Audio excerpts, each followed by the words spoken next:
2020. First and foremost, our government is making all decisions with public safety and health as our preeminent priority. The City of Riverside declared a local emergency in response to the COVID-19 coronavirus pandemic. We realize times are uneasy right now and uncertainties and stress can follow. Please know we are working diligently around the clock with our local, state, and federal partners with you in mind. We want to encourage all of you to look out for one another. Be kind, considerate, and genuinely take into account the well-being of those in your neighborhood and your community. Fortunately, many city services are available online, by phone, and mail. The 311 call center and customer service center has extended their business hours in order to accommodate the needs of our residents during this time. Online services, including bill pay and police reports, will remain available throughout the closure and can be found on the city's webpage. Please note, RPU's Downtown Customer Payment Center and Casablanca Customer Resource Center will also have drop boxes available for payments. No utility shutoffs will be undertaken at least until the end of April. With that, let's begin today's meeting with the Pledge of Allegiance. Would you please stand? I pledge allegiance to the flag of the United States of America and to the republic for which it stands, one nation, under God, indivisible, with liberty and justice for all. If you're paying attention, you'll notice that the agenda has changed quite a bit over the last couple days, including adding items to item 1. So there's item 1A, B, C, D, and E, and that is it on this afternoon's agenda. With that, we'll open with public comment. I don't have any speaker cards, but is there anybody that is here for public comment that would like to come forward up to 3 minutes to share any concerns or issues within the jurisdiction of the city? Seeing none, we'll move on to discussion calendar. 1A, City Manager recommends finding that circumstances surrounding a response to novel coronavirus, COVID-19, warrants a call for emergency meeting, which is why we're here today. 5 affirmative votes to recommend waiver of meeting notice requirements. Is there a motion? So moved. Second. Got a motion and a second for item 1B. Mr. Mayor, we're going to vote on item 1A. Well, my assumption is 1A is a declaration, 1B is a vote. Aren't they pretty much the same? I imagine the result will be the same, but I would vote separately on each one. Okay. And they both take 5 votes? They both take 5 votes? No. Item 1A takes 4 votes. Item 1B takes 5. Got it. So we got a motion and a second for item 1A. Councilman Perry, 1. That was your motion? Yes. For 1A? And a second by? Is the voting system active? Is the voting system active? The voting system is not, because these two do not have voting. So you'll have to vote by voice vote or roll call. Anybody opposed to the motion on 1A? Motion passes unanimously, bringing us to item 1B. 5 affirmative votes are required. As I read, this is a waiver of meeting notice requirements for today. Is there a motion? Second. Motion is second. Anybody opposed to item 1B? Item 1B passes unanimously, bringing us to item 1C. As you see there, Mayor Bailey, Mayor Pro Tem Edwards, Councilmember Perry recommend adoption of a resolution of the City Council ratifying existence of a local emergency. That is a resolution. We're looking for any City Manager, do you want to comment on that? Item 1C? As the Director of Emergency Services. Mayor Bailey, members of the council, as you know, through the staff report and prior communications, Chapter 9.20 of the Riverside Municipal Code allows for the Director of Emergency Services, who is identified as your city manager, to contemplate a variety of circumstances and at an appropriate time, declare a state of local emergency, and that that declaration needs to come back to the council within 7 days, which that's why we're here. The importance of this local emergency is built upon multitude of levels of state and federal declarations of emergencies related to COVID-19, commonly known as the coronavirus, novel coronavirus. And as a city entity, and as your Director of Emergency Services, there is a number of benefits that the municipal code allows for when a local emergency is declared, and those benefits are included in 9.20050 of the municipal code. And with that, I would entertain any questions. Raise your hand if you have any questions. Is there a motion for item 1C? Second. Motion is second for item 1C. Anybody opposed? Motion passes unanimously. Bringing us to item 1D. This is ratification of Director of Emergency Services order to temporarily close all bars, breweries, wineries, and temporary requirement that all restaurants must be closed for in-restaurant seated dining and should be open only to drive-through or other pickup delivery options for 60 days unless extended or earlier terminated by this City Council as precautionary measure to contain spread of the novel coronavirus pandemic. There's one speaker card in this item. Is there any questions, clarifications to staff before speaker? I just asked in terms of the 60 days, where does that come from? The 60 days was a recommended amount of time based on the totality of information that we have available to us. The council, as time progresses, the council can either reduce that amount of time or expand it depending on the state of the pandemic. So as a recommendation from The policy group of the City Council, of the Riverside Municipal Code 9.20 identifies a policy group. That policy group is the charter officers, the mayor, mayor pro tem, the chair of the Public Safety Committee, other department heads. We were informed of on March 16th, yesterday, by an order of the county's public health officer, as well as additional policy recommendations from Governor Newsom. The totality of considerations arrived at a 60-day window. I have concerns with that, just to voice before we hear the speaker. Yeah, I have concerns with the 60 days. I don't have a problem with the closure for a certain amount of time, but I think 60 days is aggressive. And if it's not ordered by a higher government, then we have the ability to decide ourselves. I really look forward to hearing from a restaurant owner on the dais today about this, but I have a concern with 60 days. Information that I've not validated, but I've heard, just from the president, I think it was 15 days that he was concerned about, and I think it's 30 days from the state, and correct me if I'm wrong, but so those are some numbers that have been sounded off from various levels of government. So 60 just seems a little bit too long to send as a signal, because we are sending a signal to the business community in terms of what they can expect, and my concern is that they would then make decisions based on 60 days instead of a less aggressive, whether it's 15 or 30 days, and going forward, again, this council can make a decision to change the direction in an emergency meeting, with 24 hours notice.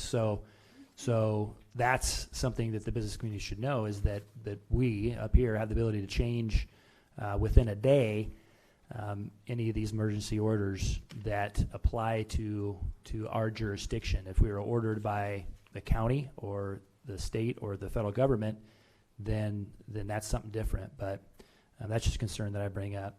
Councilman Conder? Yeah, city manager, ours says that restaurants must be closed. Did the governors not say should be closed while maintaining social distances? The governors did say that it should be closed, and then the county public health officer said that gatherings of no more than 10 people shall occur. So that with the direction or the recommendation of closing bars as well, just arrived at a recommendation from or a conclusion of the policy group to close. But again, the reason we bring this to the council in an expeditious manner is because we try and the moment that we're in to do what we believe is the right thing from the totality of facts, but it's not informed by the complete experience and perspective of this body. And so your as the mayor noted, and this council can modify what we bring forward. Well, I'm just concerned with the word must. I've had conversations this morning with several small business owners who've called me in tears. They are absolutely panicking. They have 30 days capital to run, and they're going to be out of business. And I think we ought to just leave that as what the governor said that they should be with social distancing. If a person wants to go out and have dinner, damn it, go out and do it, as long as you're following the governor's rules.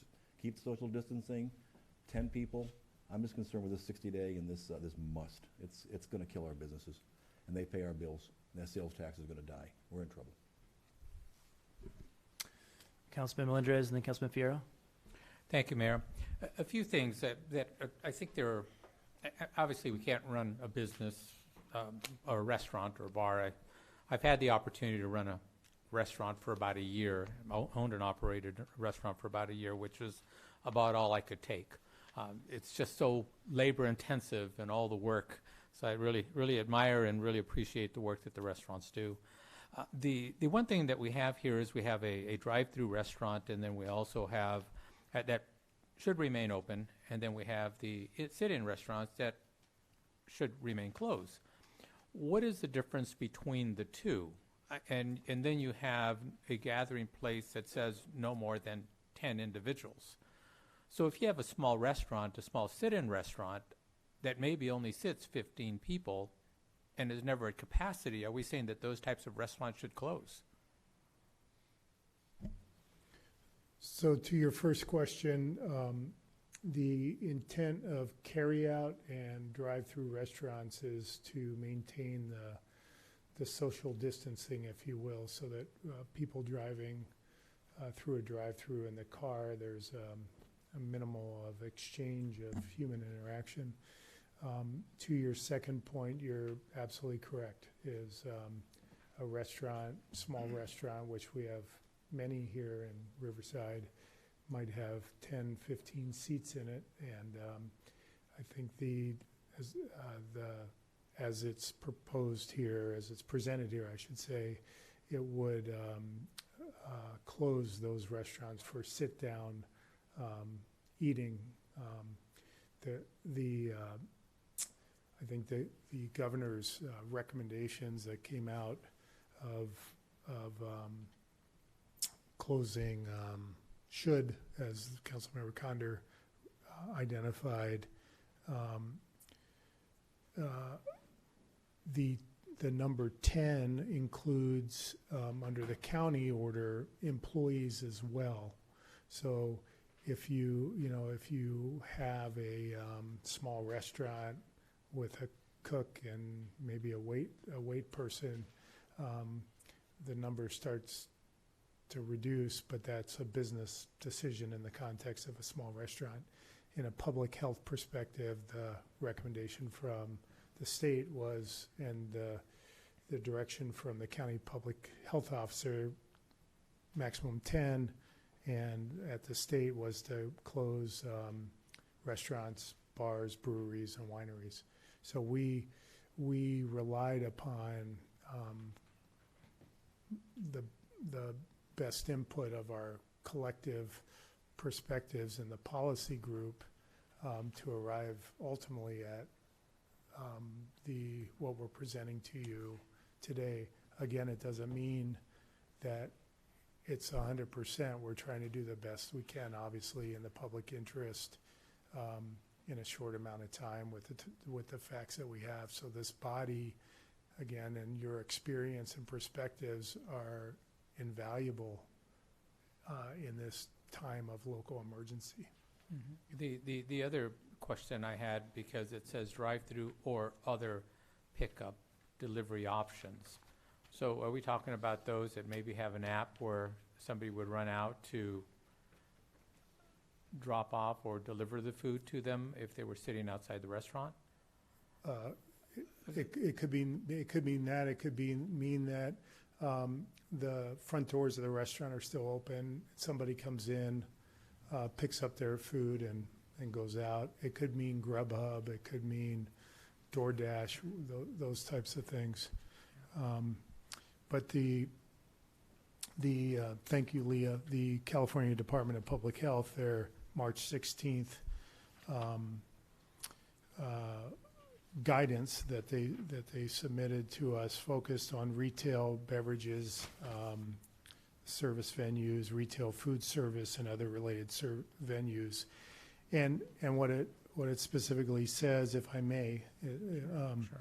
bars, wineries, breweries, and pubs should be closed except for venues that are currently authorized to provide off-sale beer and wine to be consumed off premises.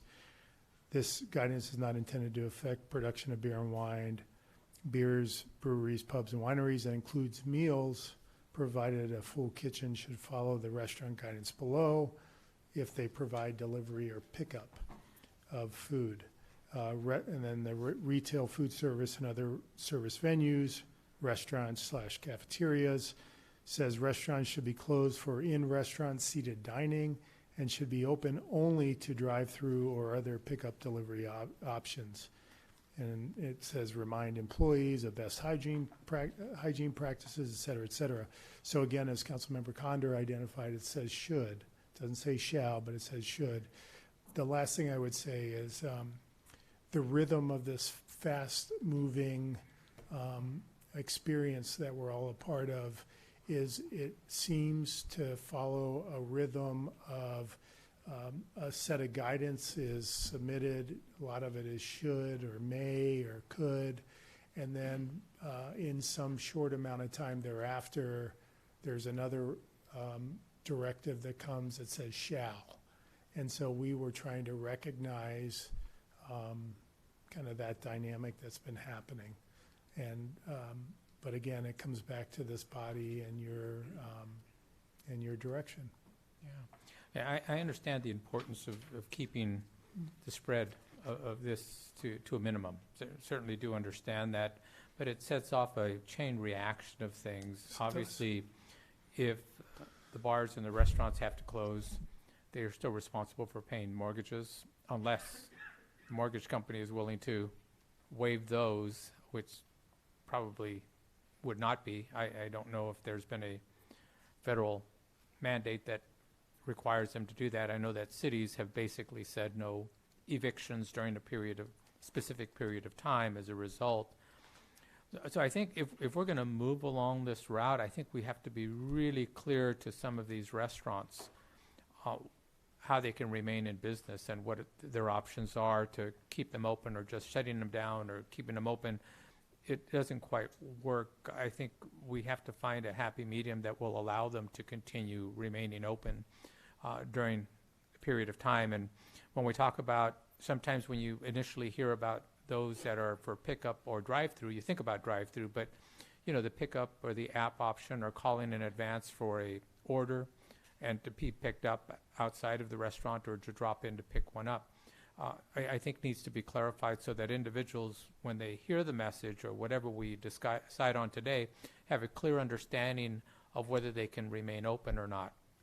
Some of the larger, obviously when you go to the Tyler Galleria, you'll see the larger high-volume restaurants that would definitely be impacted. Sometimes you have a half-hour wait, 45-minute wait for some of these restaurants. They would definitely be impacted and would pretty much be required to utilize a lot of their app or their outside delivery orders to make it work. So it's really difficult for me to make a decision right about at this time without sharing information with the local businesses so that they have a clear understanding of if they're able to operate, what are their options in operating.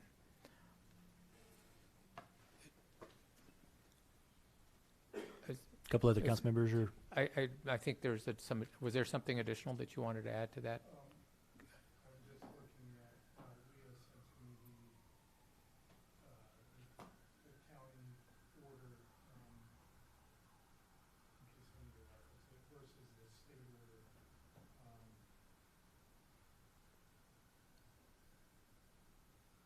order. So the county order that came, yesterday from the public health officer, Riverside County, or the health officer, indicated that all gatherings within the jurisdiction with an expected presence of 10 individuals taking place between March 16th and April 30th are hereby prohibited regardless of venue.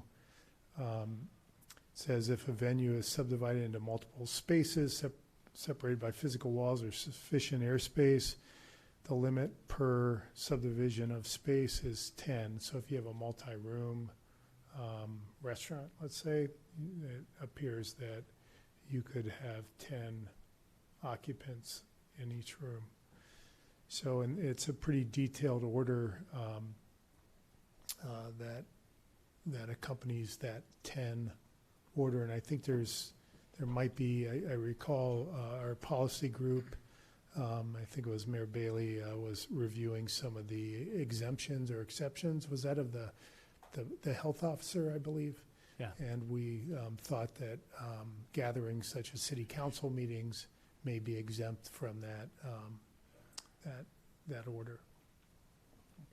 Thank you. I'll leave it to the rest of my colleagues to ask questions. Councilman Fierro and Councilwoman Placencia.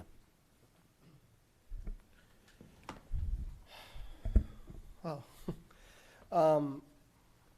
So full disclosure, I am a restaurant owner. I own a restaurant and a bar in downtown. We decided on Monday, following the governor's announcement Sunday night, to voluntarily close our bar due to health risks, and it's something that I personally take seriously, not just given that I'm in this job, but as a business owner, I would have regardless. In terms of the city's order, there is a lack of clarity at all layers of government right now as it relates to business.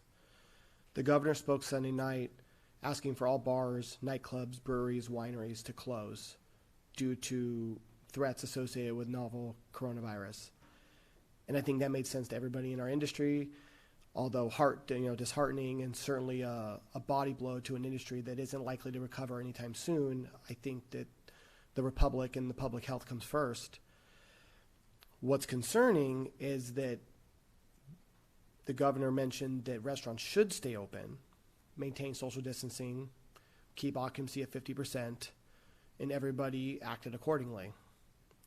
The very next day, when no new information had been presented to the public as it related to the virus, the governor said that restaurants should close. Following that, Mayor Garcetti, the mayor of San Francisco, and a few other people ordered all restaurant and hospitality establishments to close, sending into hyperdrive a kind of panic and fear from the government side to not want to be the organization or the city or the school district who didn't close, who didn't shut it down. And I worry that the city of Riverside is falling victim to seeing what other people do and making decisions possibly based off of fear. I'm not saying that's what happened here. Certainly I haven't been in the discussions, and I certainly didn't have input. I appreciate the opportunity to give it now. But we need to make sure the decisions we make are very purposeful and that they are happening for the right reasons. If we're talking about public safety, fitness gyms, movie theaters, concert venues, grocery stores, these are all establishments that generally result in close contact of people. to say that any of those are more vital than food service, to me, is one, lacking understanding of how the retail economy works. And that gets into my further point of my concerns that the bodies of people making these decisions at all layers of government, I think, lack an understanding of the impact that these decisions are going to have on this industry far after the coronavirus is a distant memory.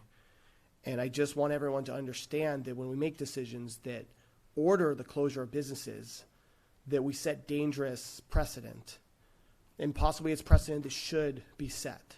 I don't question that. I don't put business and dollars and jobs ahead of public health. But they do work in tandem. Once we do have a healthy society, it will struggle greatly if unemployment skyrockets, which it almost certainly will. So I just want the city to make sure that when it's ordering the closure of a business, it's doing so when there's no other options available. And it certainly seemed as if we were on a collision course towards forced closure at the state and possibly the federal level anyway. So ultimately, I think this is the right decision, that the restaurants probably should close for safety reasons.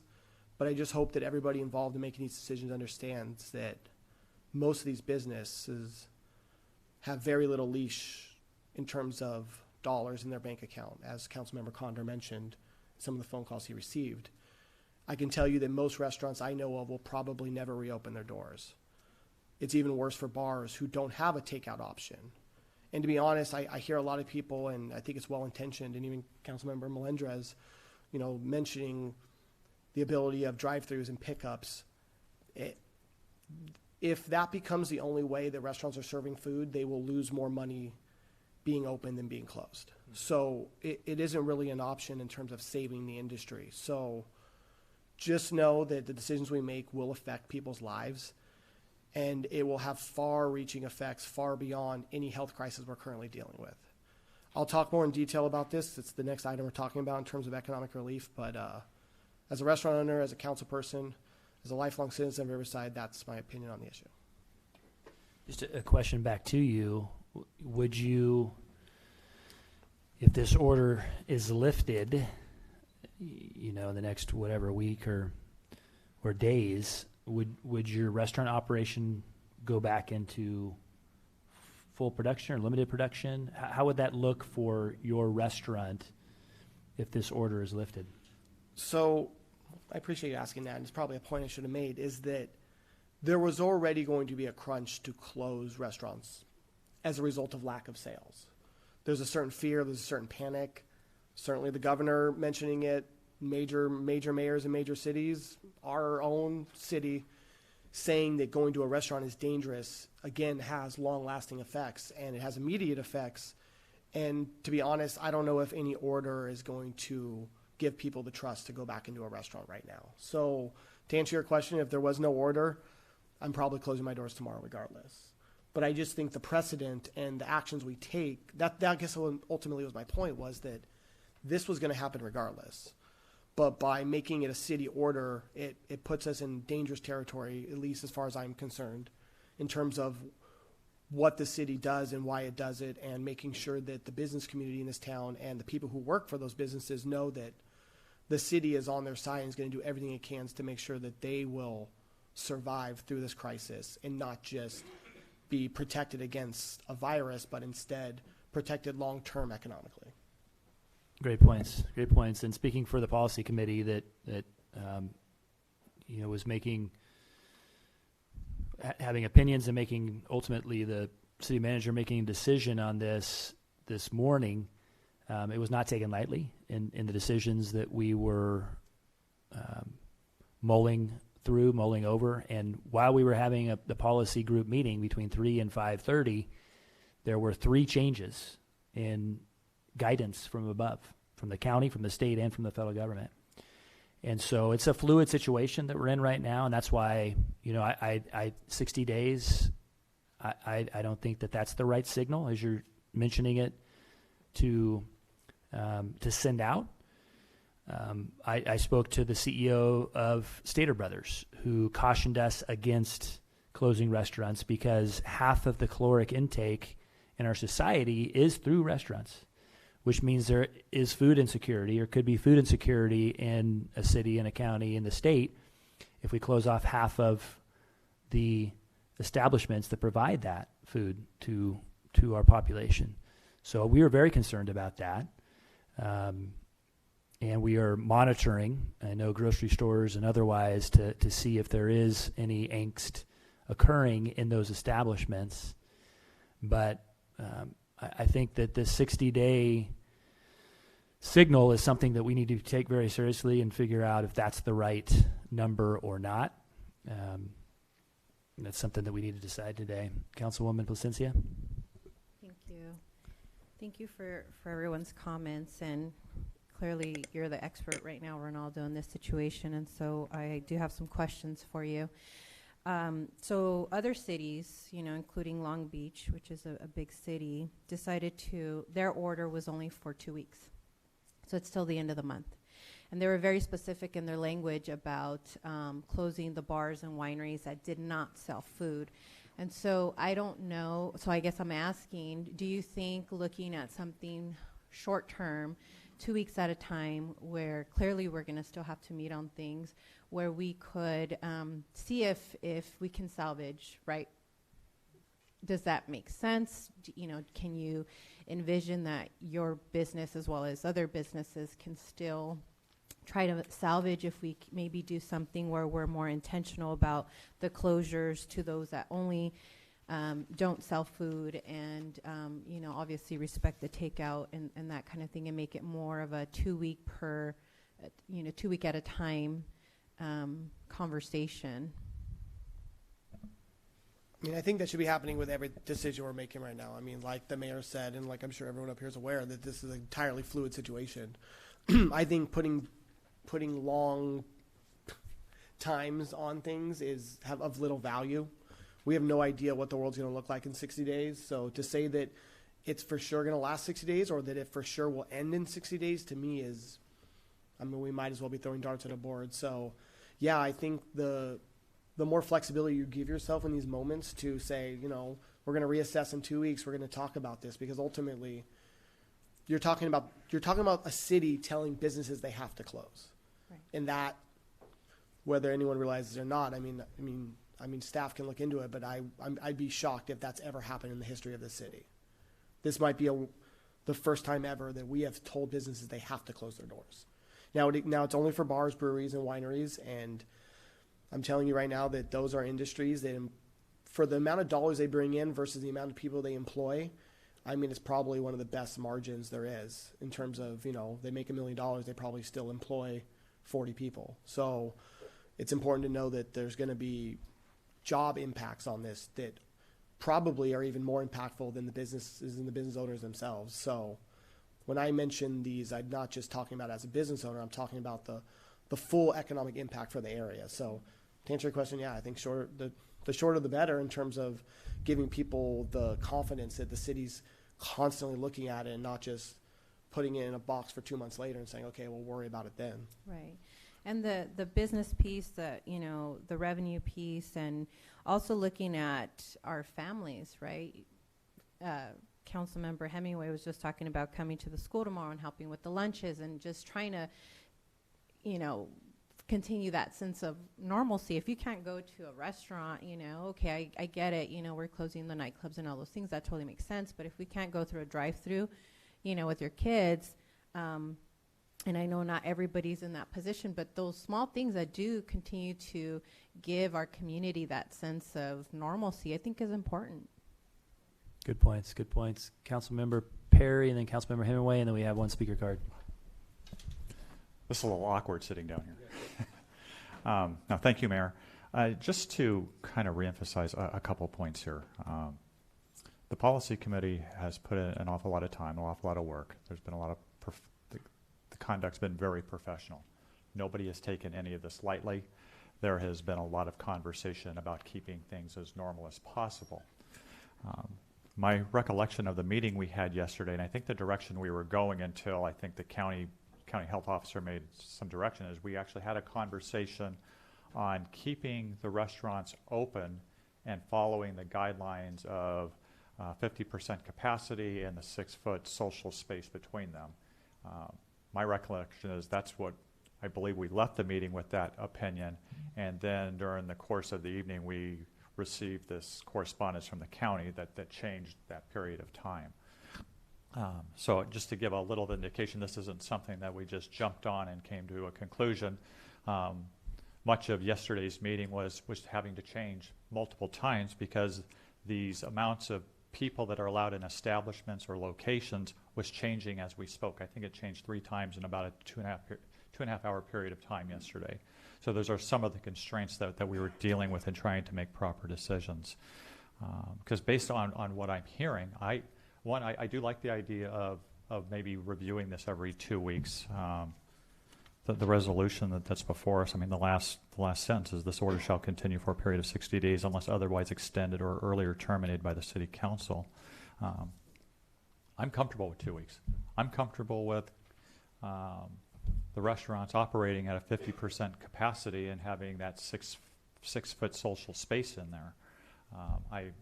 I know it's not ideal, but I think it would help a great deal with all of our business establishments, because let's face it, everybody's going to take a hit on this. I'm in favor of shutting the bars down for that period of time, but if we're reviewing it every 2 weeks, if that's the direction this council goes, I think we're going in the right direction, because things are just happening so fast. And that's part of what this policy committee is trying to grasp, and perhaps I'll have some further comments on that later, but we're dealing with things that are just moving so quickly, and we're trying to make the right decisions, to make the right recommendations to come back to council, so council can ultimately make a well-informed decision. Thank you, Mayor.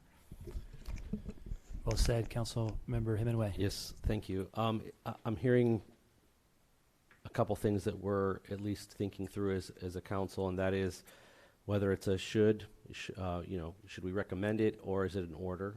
And then the other piece is a duration.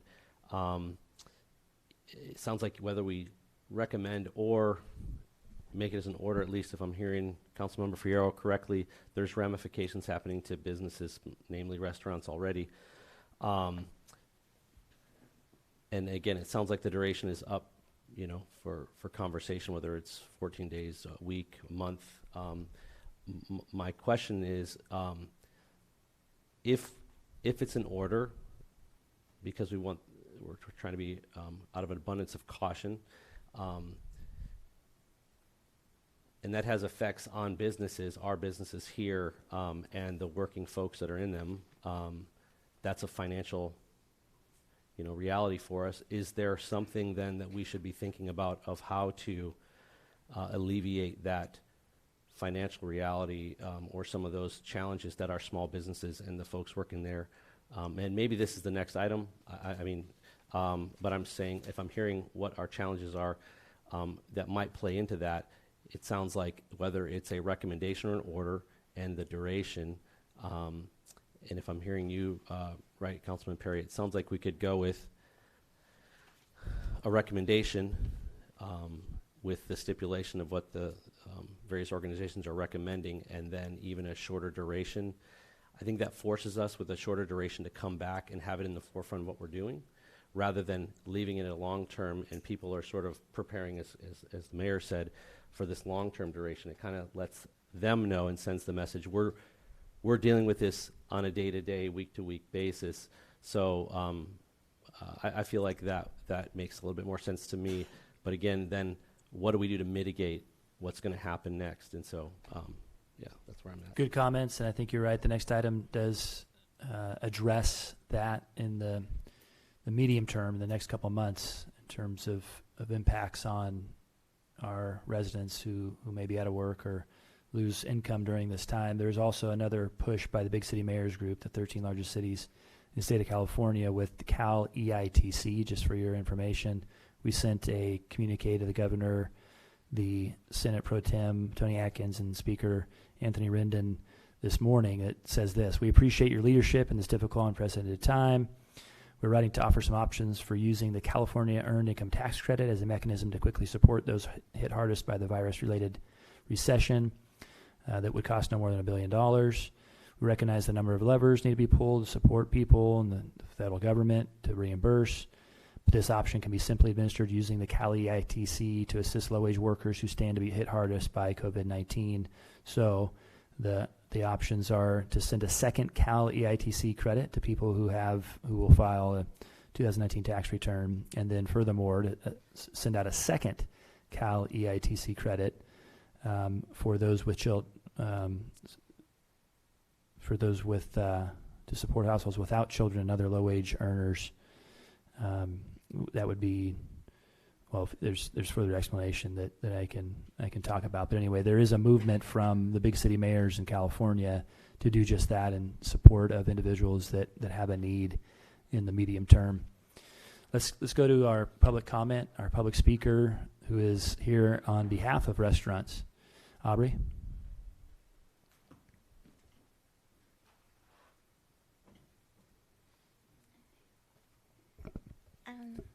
Hi.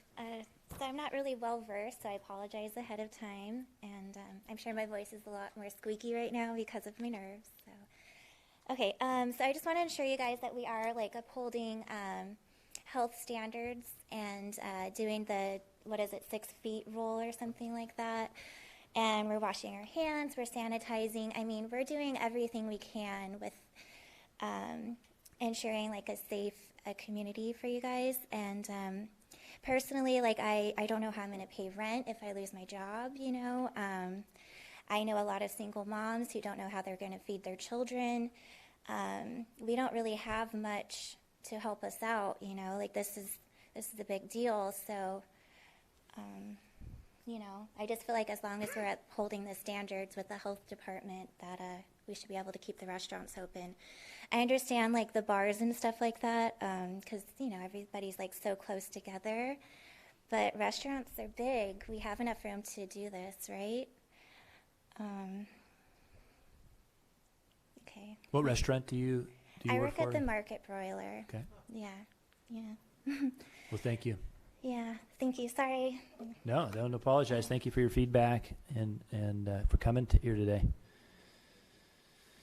Council for discussion, decision. Councilman Condor? Thank you, Mayor. Friday evening, I decided to go up to one of my local restaurants to support them. I figured it'd be empty. I got up there, and boy, was I wrong. There was standing room only and a line out the damn door. And I waited for a single seat to open up, and I went inside, and people started talking with me, engaging me. I didn't realize I had my council coat on. And they started asking me questions. And of course, as the conversation started, people would hear, people would come in, and for an hour I talked. And I asked everyone in there, why are you here? And they said, first of all, we're here to support this business because we like them. And I'd ask them, aren't you afraid of catching this novel virus? They said, no, we're being careful. We're washing our hands. We're watching the restaurant. They cleaned every table off with a bleach wipe. It's fine. Now, I was looking at something here that I had to find it. It was kind of lost for a while, but there's a lot of answers about what the purpose of government is. And this is one that I've liked to follow for years. And it says the purpose of government is to provide essential services, fulfill the fundamental duties of safety, which is what we're doing, prosperity, and justice to ensure the rights of each human to protect the country so that its citizens, its businesses, and organizations have the ability to pursue happiness, live a healthy life, and chase opportunities. I just think that this order for 60 days is way out of line. It sends the wrong signal to our businesses. And many of them are going to close. The ones I talked to this morning, a couple of them were literally in tears. They didn't know what was going to happen. And as Councilman Fierro said, many of these will not be able to reopen. They can't. And this is just the wrong signal. So, Jim and I have talked. I agree. Let's go be careful, 50%, bring it back in 12 days, see how we're doing. But we need to look at the businesses. Number one, we speak for them because it's their government, the people's. Number two, they write the checks to keep the city going. These are the businesses that bring in the money, that pay the people, that can pay the rents and go to the grocery stores. And if everybody's sitting home watching TV with a Corona in their hand, we're falling apart, ladies and gentlemen. Be careful. I mean, I said, everybody asked in that restaurant, I said, well, if we see somebody coughing, we kind of move away. But they're just out there, they're living their lives. They're being careful. This order is just, it's set on the wrong damn signal. And like Councilman Fierro said, there were businesses that will never reopen again. Never. So I just think this is 60 days is a bad message. Let's go, 12, 14 days, bring it back and talk to this. It should, what's that, Jim? End of the month. Okay. Jim, you gonna make a motion? Well, Oh, yeah. okay. And end of the month, and let's bring it back, but let the restaurants, it should, not a must, let them be 50%, be socially separate, and let's just move on. There's another speed card that's come forward, and with an abundance of flexibility, as I've mentioned today, I think we'll go ahead and offer a chance for Teresa and Androas. Is there another one as well?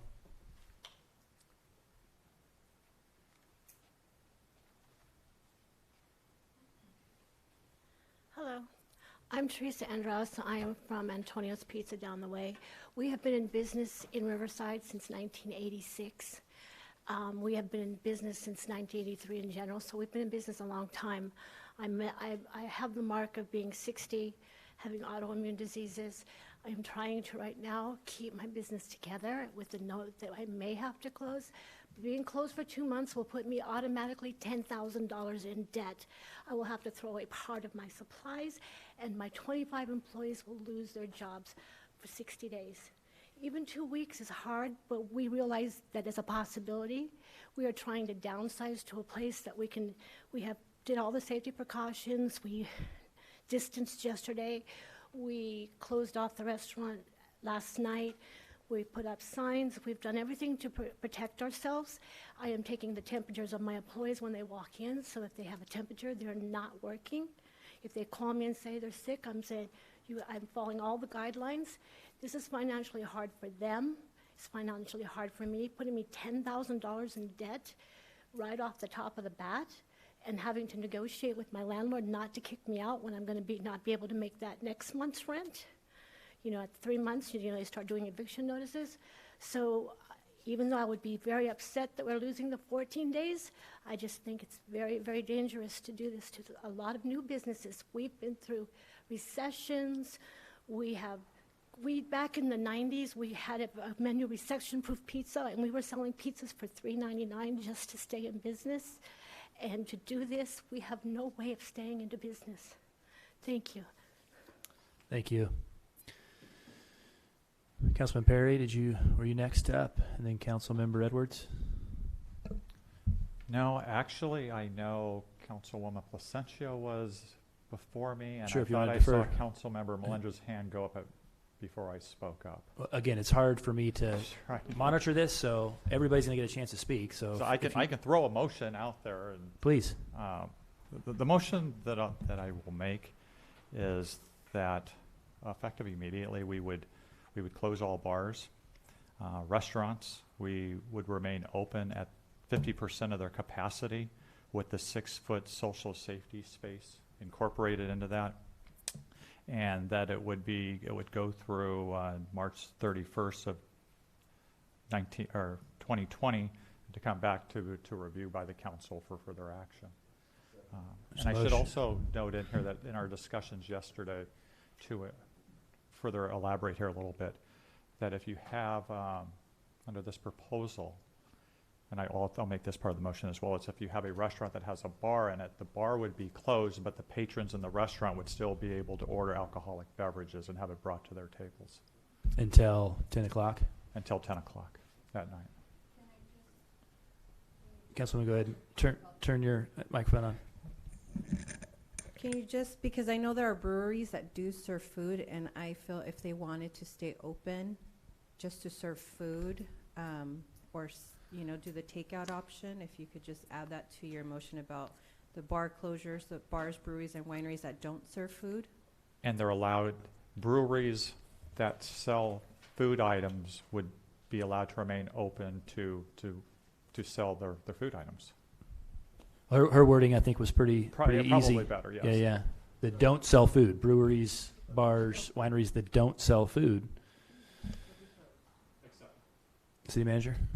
Just to support what Councilwoman Placencia said, the California Department of Health guidance says that bars, breweries, pubs, and wineries that include meals provided by a full kitchen should follow the restaurant guidance. So, We got a motion and a second. Any further conversation? Council Member Edwards? Thank you so much to the speakers who came. This is heartbreaking, and I'll just echo as part of the policy group, again, what the others have said, that this was not a decision that we took lightly. And for me especially, representing the downtown and the businesses here, we were, Councilmember Fierro, as you asked us, purposeful, very purposeful in this decision making. I am concerned specifically for the reason that Councilmember Condor stated, that if we don't make very clear and aggressive steps to get ahead of this virus now as it pertains to restaurants, people will come out. And part of my job is to protect the most people in any of the ways that I can.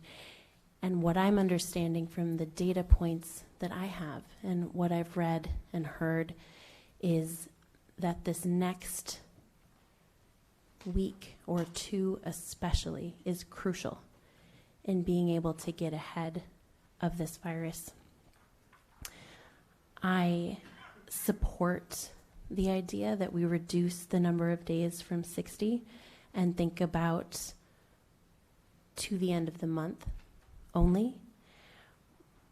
But I truly believe that having restaurants closed, even for this short period, but open to takeout, is the most prudent way to go at this time so that we can get ahead of it and keep the most people safe. Those are my thoughts, and would like to hear again from Councilmember Fierro your thoughts as the only one on the dais at this time who does own a restaurant. I do look to you. Go ahead.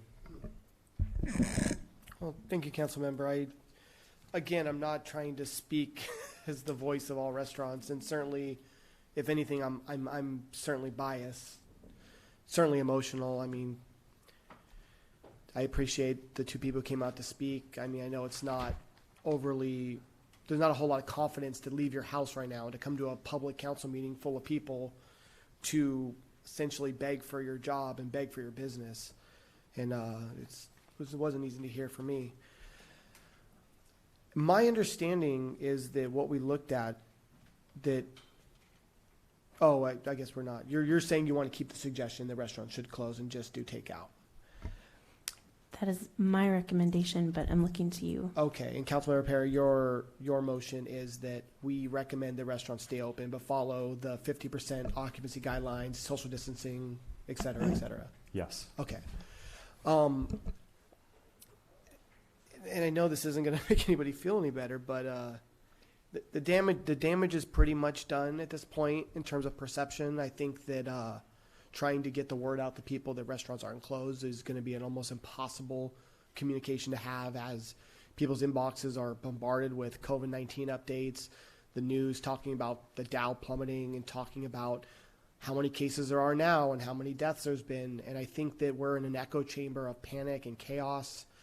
And frankly, restaurants are going to be the easiest thing for people to cut out of their lives. So if it's this council's will that the public safety is better served suggesting restaurants close rather than suggesting they stay open at half capacity, I mean, I think it's 6 of one, half dozen of the other. I think we're in terrible times right now, and it's there's not a whole lot we can do. It's why I insisted that we discuss the next item, because what little levers we have at our disposal, I think we need to be pulling on and being smart about. So, to answer your question, Aaron, if I can speak with your first name, given the type of topic we're on, I'm inclined to say that I like the idea of business owners making the decision for themselves, and not because their government has already once told them they should do blank, and now their local government telling them they should do blank, and anybody who chooses not to do it is going to look heartless, is going to look reckless. So maybe if we are truly saying it's not an order, just saying that we're leaving it up to business owners and not directing them in any way whatsoever in terms of saying you should close, just saying that here are the facts, here's what closing could mitigate, but ultimately it's your business and your decision is where I would land. But clearly that's neither what you're suggesting or what Councilman Perry is motioning. It's certainly something in between and lacks the clarity I said that government should be providing right now. So I'm concerned, I'm a little conflicted in terms of what direction we should go in terms of ultimately I'm growing frustrated with the concept of guidelines as we've experienced with other items coming before this dais over the last month. So it's tough. I guess I would just ask everyone to vote their conscience and know that the decisions we make will affect people's lives, and it will affect my life. I'm closing my doors. If that adds any clarity, regardless of what decisions we make here, I will be closing my restaurant on Wednesday. We're exploring takeout options. Like I said, it's not necessarily the silver bullet everyone seems to think it is, but Wolfskill's been closed since Monday. So those are my actions, and I would ask everyone to make those decisions for themselves in terms of what they think is best for the public good and what's best for their businesses and their employees. Well, important response there. I know coming from your place of bias, as you mentioned, but of business. You're speaking on behalf of restaurateurs out there. I would say there's no other time like now that people are paying attention to social media and to public information. And so we do have a lever to pull and a vehicle to let our restaurant businesses know through social media.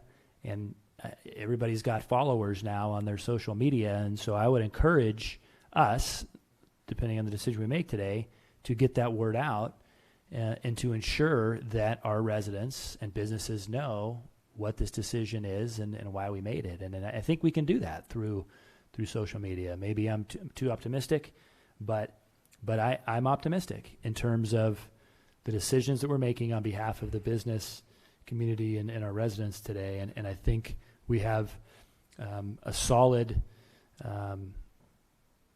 staff that can push information out and that has tens of thousands of followers through the City of Riverside social media presence and otherwise social. How many people are paying attention to what's up in Riverside County? I mean, I think they're over 100,000. And so I am optimistic in terms of the message that we can send out after the decision that's made today. Councilman Condor and then Councilman Hemingway. Yeah, Councilman Perry, I have one question on, you said that the bar itself would be closed inside. And I'm thinking of one of your businesses down at the Tyler Mall, the Yard House, has a massive bar that people could sit 6 feet apart. So I'm not sure that blanket shotgun blast that every bar should be closed. And if it's long enough, you could get 6 or 8 people, 10 people at that bar to be elite. I think the issue with that is it comes down who's going to be the referee. And I think for 2 weeks, because I agree with Council Member Edwards, we have to take some action, and bars are a conduit where people are kind of packed in there. And I was at that restaurant Saturday night myself, and it was packed. But that bar also gets extremely packed. Yeah, I mean, they could take chairs out. They've got the chairs. Yeah, they could pull every 5th chair. Sure, I understand that, but I think with the crisis that we're sitting at right now, we do have to take some action. And I think my recommendation is let's give it 2 weeks. Let's evaluate it and go from there. All right, thanks. And for the public knowledge, the policy committee is meeting not just weekly but every day, listening to updates from every level of government and from the public, and bringing that to the table. And we will be making announcements every day about that same time at 1 o'clock to give up-to-date information in terms of Riverside's response to this pandemic. We got a motion and a second. Councilmember Melendrez. Thank you, Mayor. I'm still having a lot of difficulties with this. Certainly do understand the situation, but I sometimes feel that when we make a decision like this, we cannot leave the business owners just hanging. There have been some things that the Federal Reserve has done. Maybe there's a way we can assist in some way, a little way. There is 0% interest that's being made by the Federal Reserve. when we tell small businesses or when we tell restaurants that they have to close down, where do they go? I mean, have we got staff, or do we have a number, obviously 311, but do we have personnel that would be able to direct them to specific banks that are offering the 0% interest or the line of credits that they're going to need to cover some of their costs? I mean, obviously, if you've opened up a restaurant, a brand new restaurant in the last year, it probably costs you $400,000 or more to open it. And then you have those costs. You have the rent costs, you have the equipment costs, you have a variety of other costs that go along with that.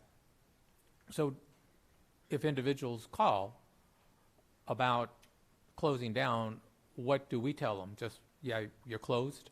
Or do we have a direction, a referral source where we would be able to connect them with the type of support that they're going to be needing?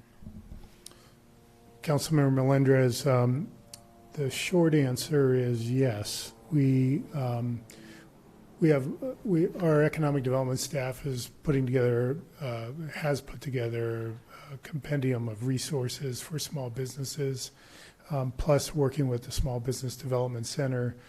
As you well know, as you mentioned, at the federal level, the Small Business Administration has rolled out a number of small business programs to help businesses that are struggling as a result of COVID-19.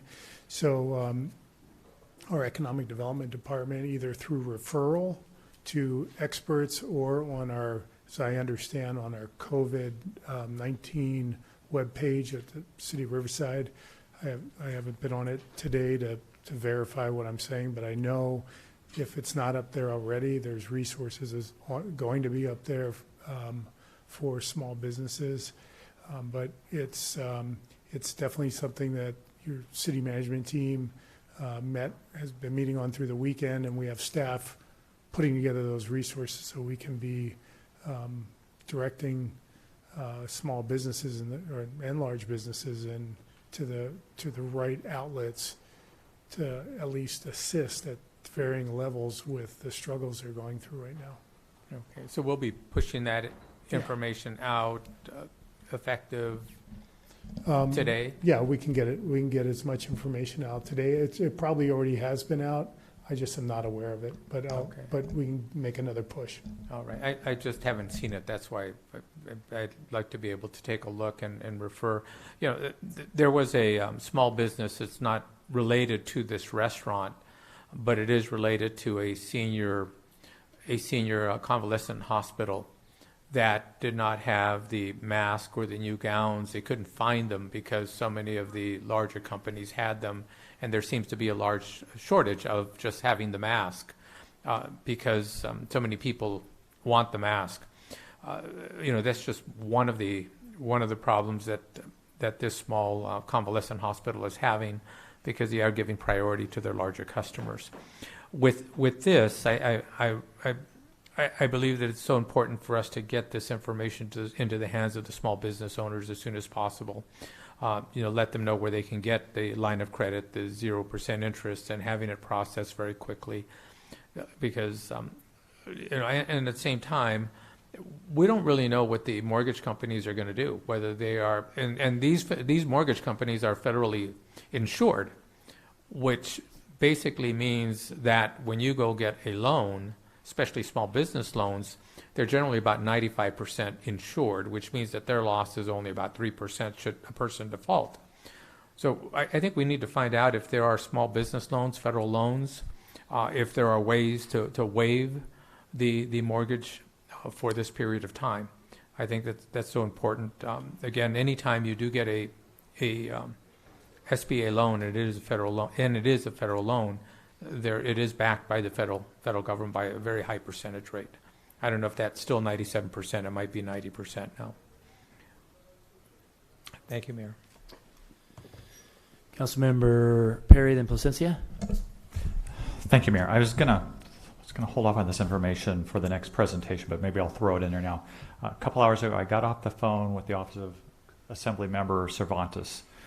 Their office is also available for the following assistance: all on unemployment insurance, anything dealing with a state agency, disability issues, DMV's made some changes. I think everybody got the email where they're doing some 60-day extensions. They can assist with EDD, and probably something I need to clarify a little bit more in contacting them. But the governor has either made the recommendation or there's something in process up in Sacramento to hold off on all evictions and foreclosures during this period of time. But to be fair to everyone, I'd have to get a little bit more clarification on that one. But something is in the works regarding evictions and foreclosures. Can we make sure and get that information to 311 so our operators have that they can pass on to the public? Absolutely. And also, Stephanie Harvey, our marketing director, oversees our web. She says that business links are up on the city's webpage. Email should be going out to businesses today throughout the city, as well as to RPU business customers today. So thank you for bringing that up. Councilwoman? Thank you.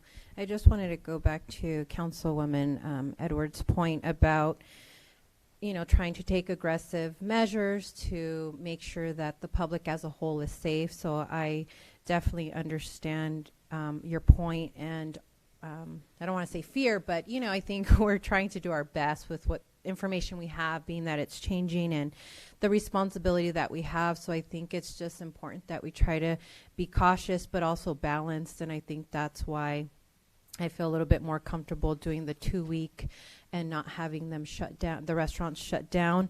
I hope that our businesses and our residents use common sense, right? Just like we've put on social media, don't rush to the stores, don't do these things. They still do it, and we only have a certain level of control about what the community can do. I think we obviously need to continue with the education piece as far as the changes that are made and what we can do to continue to stay safe.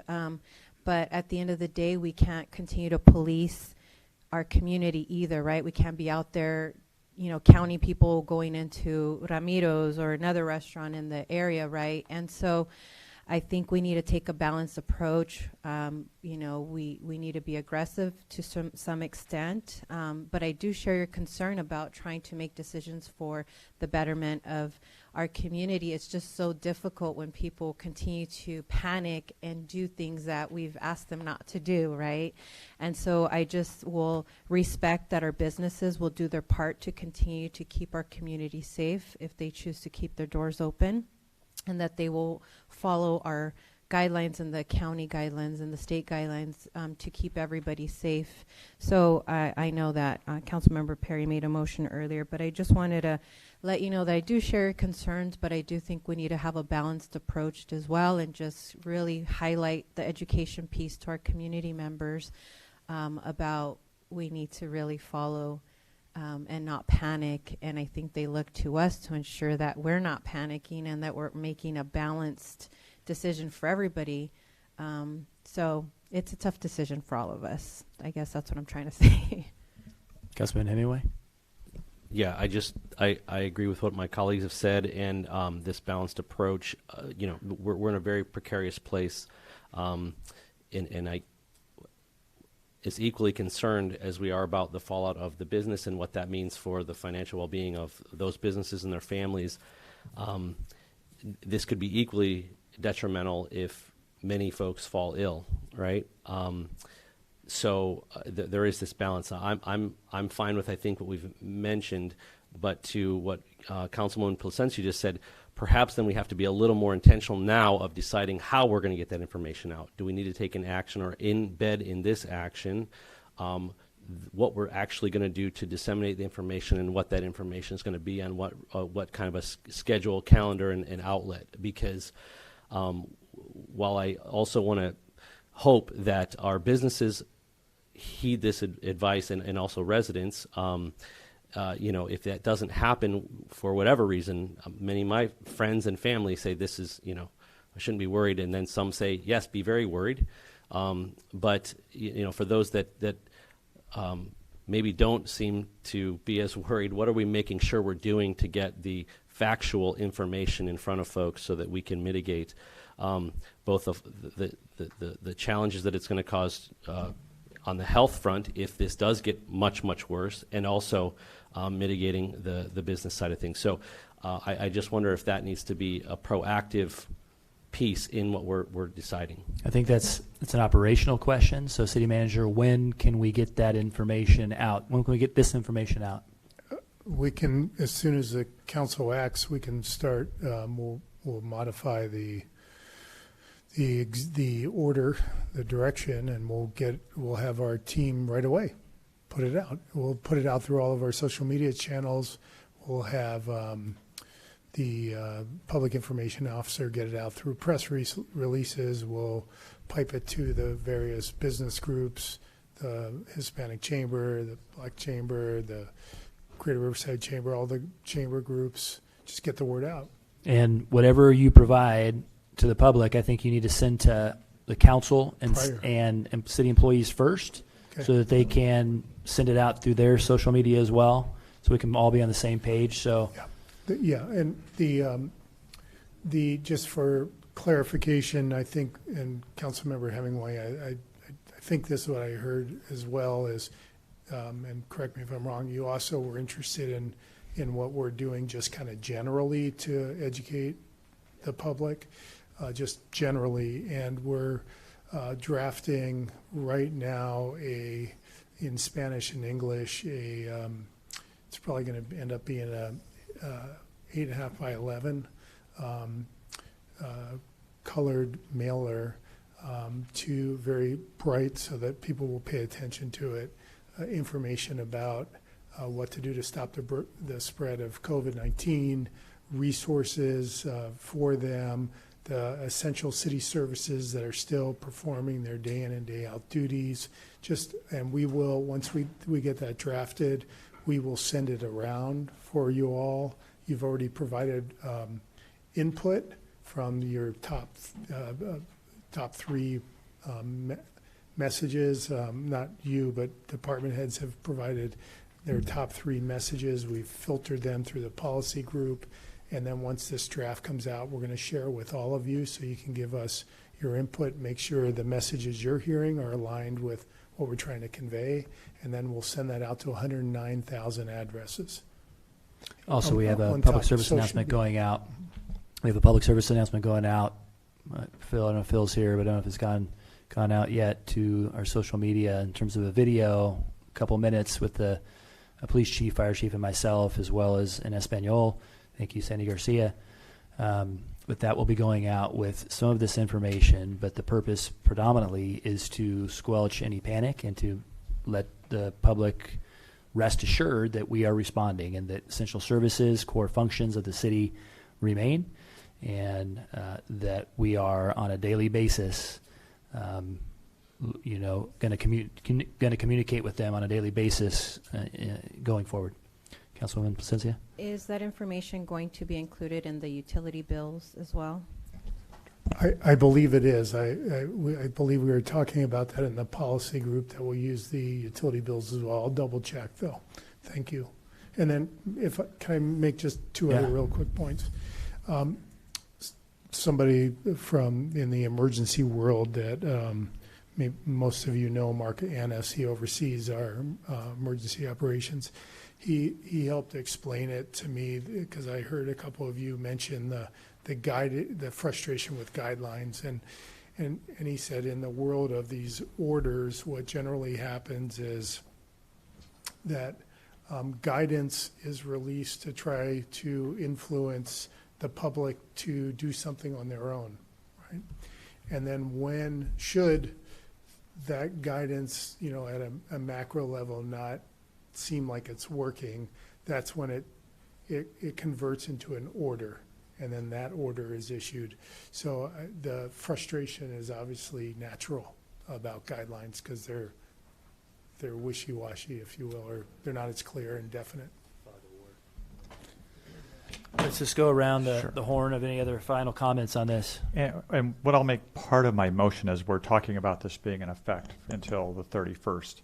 The 31st is actually a Tuesday. That's 2 weeks from today. So part of my motion is to meet back here on that date, because on top of that, over the next 2 weeks, I'm sure other things are going to happen where there's going to be needed input and guidance and direction from this council. So part of that motion is to meet here again in exactly 2 weeks.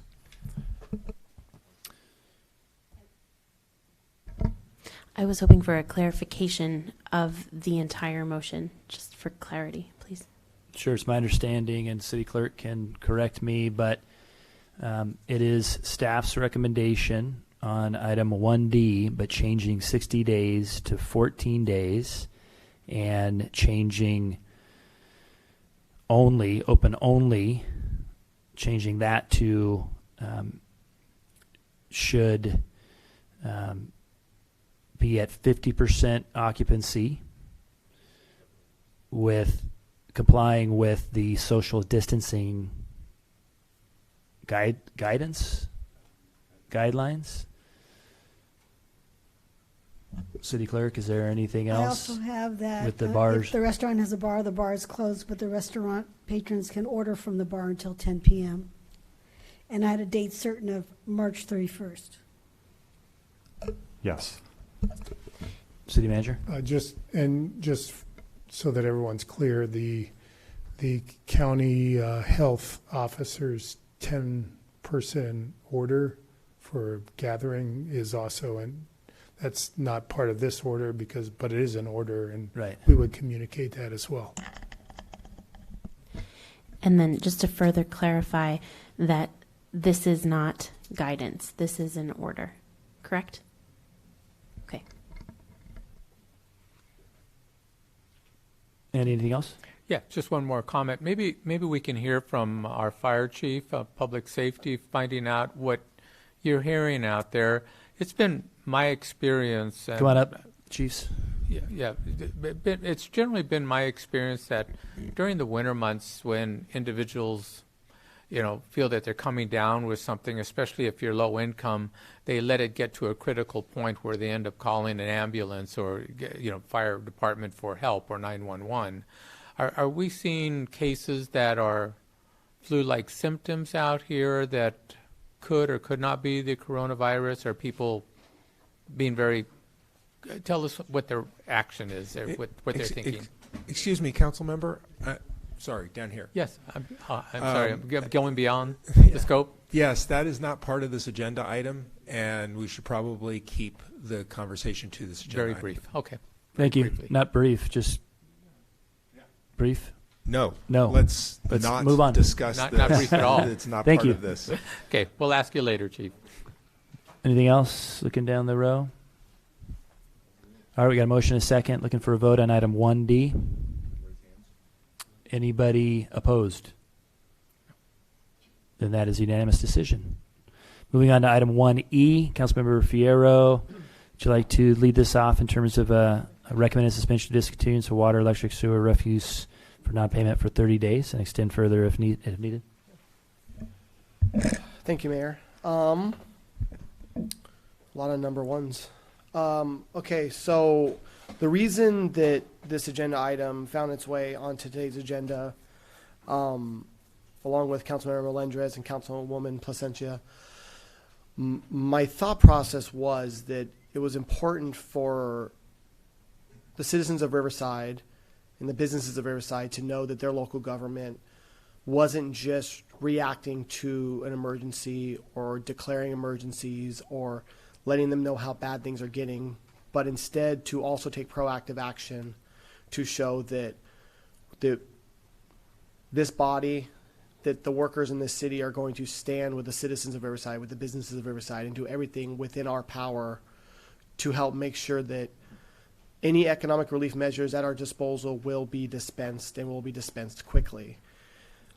The first and most obvious one was the suspension of utility shutoffs. It's my understanding that we had already begun to do that with water, and my hope is that we can extend it to all utility services, refuse, sewage, electricity, so that no person or business is making critical decisions for fear of their utilities getting shut off. So if a mother needs to buy formula, she's not prioritizing paying her utility bill over doing that.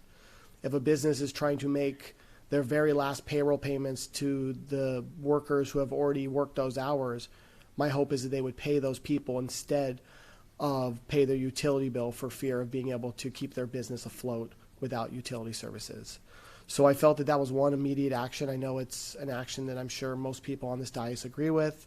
It certainly wasn't my idea. This has been implemented in major cities all over the country, as well as cities of our size. And I think the fact that we own our own utility puts us in a unique position to be able to provide that confidence and that security to our citizens and to our small businesses. The second portion of the agenda item is to discuss other economic relief measures that the city could take. Again, I'm not trying to discount the health risks involved with the coronavirus. And certainly we have a policy group that's working every day to try to mitigate the spread of this. We are getting guidance from the Center for Disease Control, from the World Health Organization, from the White House, from the governor's office.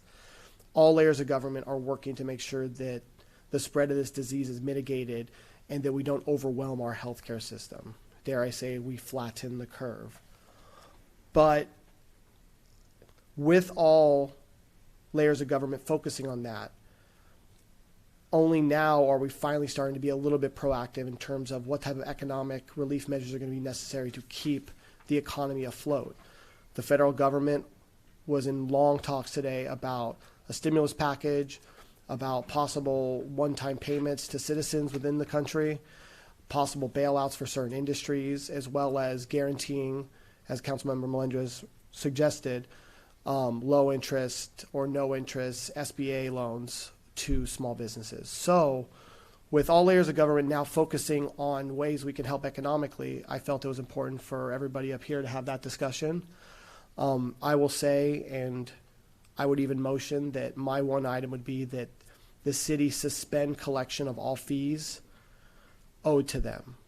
So that's parking tickets, code enforcement violation fees, business license tax. Any fee that is currently outstanding and owed to the city of Riverside would be suspended for the period of 90 days, not forgiven, still owed, but without fear of interest payments, without fear of penalties. If it could provide any level of relief to the citizens or businesses in this town, that the city of Riverside is not going to hold its hand out and ask for its money now when we have the ability to ask for it later, I think would give a lot of confidence to people in the city.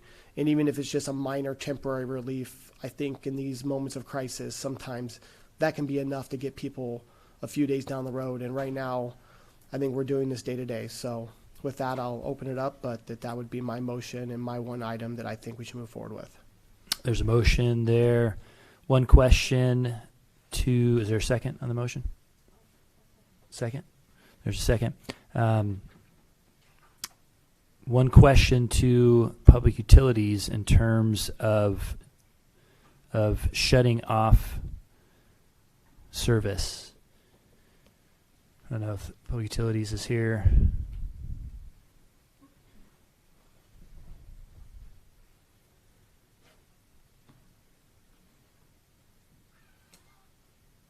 Great leadership by example. Yeah, covering the microphone, sanitizing his hands, keeping social 6 feet away from the city manager. Question on potential retroactive discontinuance of service. So anybody in the last week, how many would you say have we shut off in the last week because of non-payment? On average, we have about 1,000 customers per month that we discontinue service because of non-payment. How many we currently have disconnected is a much smaller number. I'm not sure. I have to ask our staff to research that. But we could go back and retroactively turn those accounts back on. But we are currently not shutting off water because of our implementation of additional legislation, SB 998. So for the last number of weeks, we have not been shutting off for water. It'd be a really small number because it would have to be a water service that was previously shut off many weeks ago. And I'm not sure if there are any currently that are. So we could retroactively Yes, we could.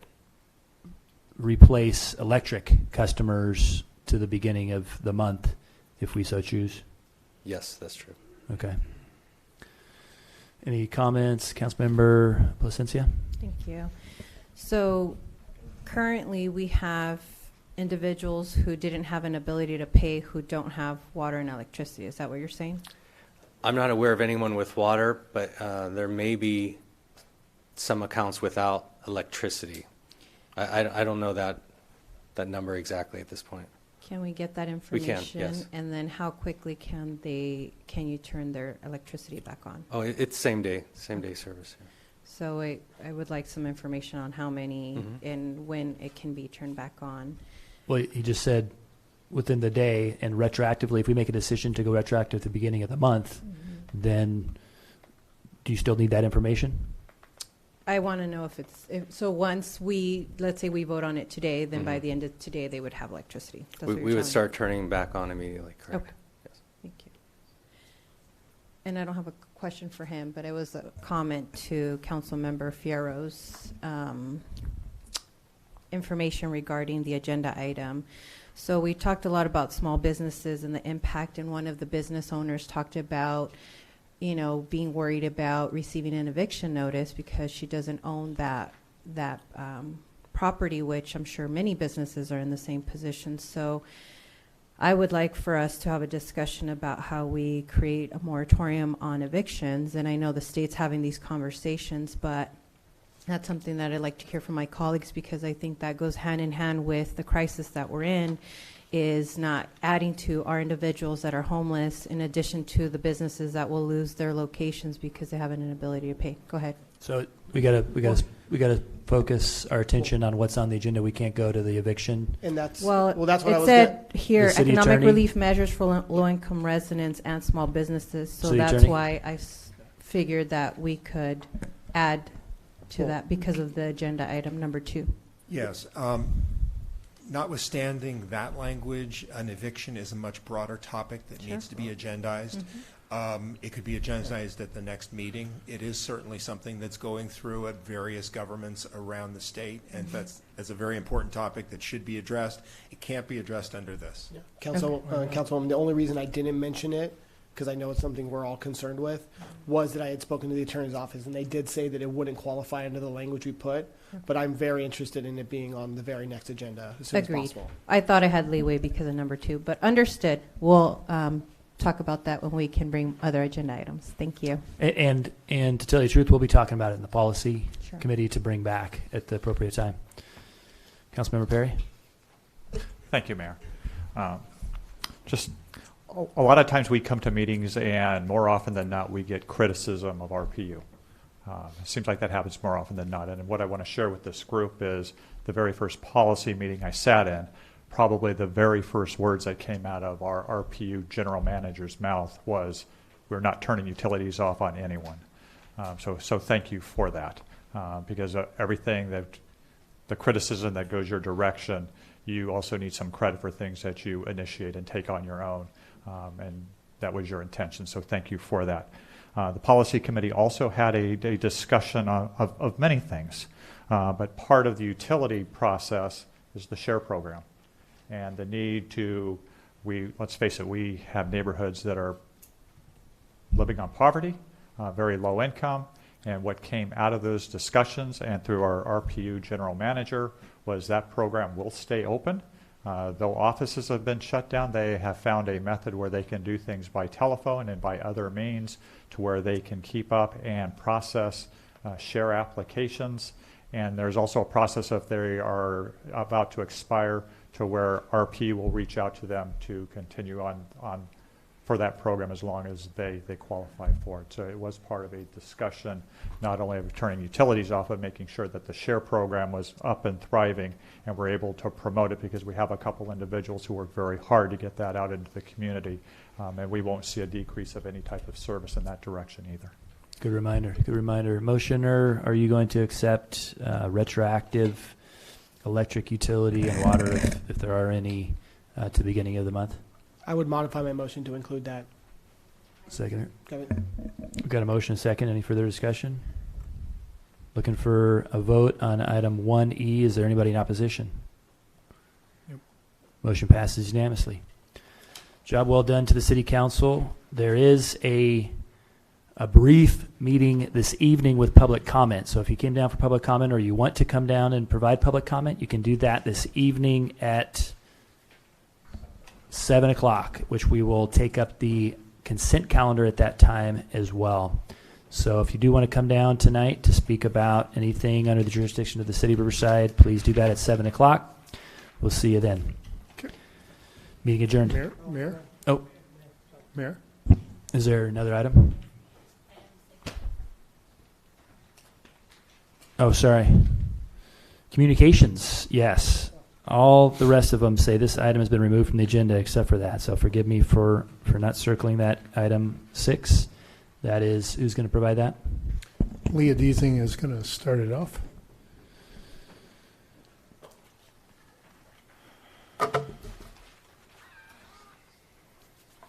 Good evening, Mayor and Council. I'm Leah Deasing, Assistant City Manager, and I'm here to give you an update on the COVID-19 pandemic caused by what is commonly called the novel coronavirus. After I'm finished, you'll also hear updates from the Deputy City Manager, Moises Lopez, Emergency Services Manager, Mark Annis, Public Utilities Director, Todd Corbin, Senior Project Manager, Joyce Jong, who specializes on local food initiatives and sustainability, and the Human Resources Director, Stephanie Holloman. This pandemic has now impacted both Riverside and San Bernardino counties. The federal, state, and local agency objective is to prevent the spread of virus, to flatten the upward curve of infections, to shorten the duration of impacts to the communities and also to the medical facilities so that they can continue to maintain the capacity to provide life-saving services. The City of Riverside continues to work with the County of Riverside Public Health and other agencies. The lead agency is the federal government, who is working with the Centers for Disease Control and Prevention, CDC, and the lead local agency for this public health matter is the Riverside County Department of Health. There are currently 196 confirmed cases worldwide, 7,869 fatalities, and 80,840 recovered as of the last update to the website that is reporting this information. Riverside County currently has 15 confirmed cases, 10 in the Coachella Valley, and 4 are travel related. Riverside County had its first fatalities associated with COVID-19, and specifically, unfortunately, there were 3 deaths in Coachella Valley. San Bernardino has now 2 confirmed cases of COVID-19. On Friday, March 13th, as was discussed, the City of Riverside declared a local emergency in response to COVID-19 pandemic and has closed most city government buildings to the public, including City Hall, libraries, senior centers, pools, and community centers. In addition, all events at city facilities except for essential city meetings have been canceled. However, police, fire, water, power, and trash services are not affected, and 311 also remains open for non-emergency city services and has expanded its call center hours to assist the public. As the mayor stated, online services will remain available throughout the closure and can be found on the city's webpage. Bills may be paid online and also by phone, 951-782-0330, or by mail. Riverside Public Utilities Downtown Customer Payment Center and Casablanca Customer Service Resource Center each has a drop box available for payments. Riverside Public Utilities General Manager will speak more about this shortly. And the Riverside and Alvord Unified School Districts, as most of us know, are both closed until further notice. It is very important to remember that your police and fire departments are thoroughly prepared and functioning at the same levels of excellence to which we have all become accustomed. Other important activities around this initiative: City of Riverside Emergency Operations Center stood up on March 16th. That was Monday, and activated to a level 3, and Mark Annis will explain further during his comments what that actually means. A citywide postcard mailing will be mailed to 109,000 residents and addresses in Spanish and English to inform the Riverside public on how to slow the spread of COVID-19 as well as the availability of city services. Given recent public health guidance, the following is pertinent information regarding city public meetings until further notice. The charter requires 2 city council meetings per month. City council meetings are being proposed to occur during the daytime hours only going forward, and only essential staff will be present at city council meetings to assist in social distancing. Every City Council agenda will include pertinent health, safety, and security updates like this one. Agendas for City Council and other public meetings will focus on the essential items of business, and we are actively working to cancel all meetings that do not include essential items. For example, City Council committee meetings will not be occurring for the time being. Staff is working to cancel all non-essential board and commission meetings, and public meetings that occur will include public comment via in-person, e-comment, or other communication, such as emails, letters, and we respectfully ask the community to consider the following. Use email, e-comment, or letters to comment as much as possible to help slow the spread of coronavirus. Email your public comments to city_clerk@riversideca.gov. Mail your public comment to the attention of the appropriate person or department at City of Riverside, 3900 Main Street, Riverside, California, 92522. And in-person public comments at public meetings will remain with some adjustments to accommodate social distancing, as you can see in the audience currently. Seating at public meetings will be impacted to allow for social distancing. A minimum of 6 feet of separation between attendees is recommended. City Council chambers accommodates an audience of 26 under these conditions. City Hall Cafe lobby, which includes live streaming of any meeting in the council chambers, accommodates an audience of 35. Calendar, live streaming, video, e-comment, and minutes of the City Council and other public meetings can be found at riversideca.legistar.com and then /calendar, ASPX. And also we have, of course, links on our city's website. Every City Council meeting and most other public meetings may be watched at Riverside TV at riversideca.gov/videos. I would now like to introduce Moises Lopez, who will give a legislative update regarding COVID-19 pandemic, including directives coming down, as we mentioned regularly, from various lead agencies that are impacting Riverside residents and businesses. With that, Moises.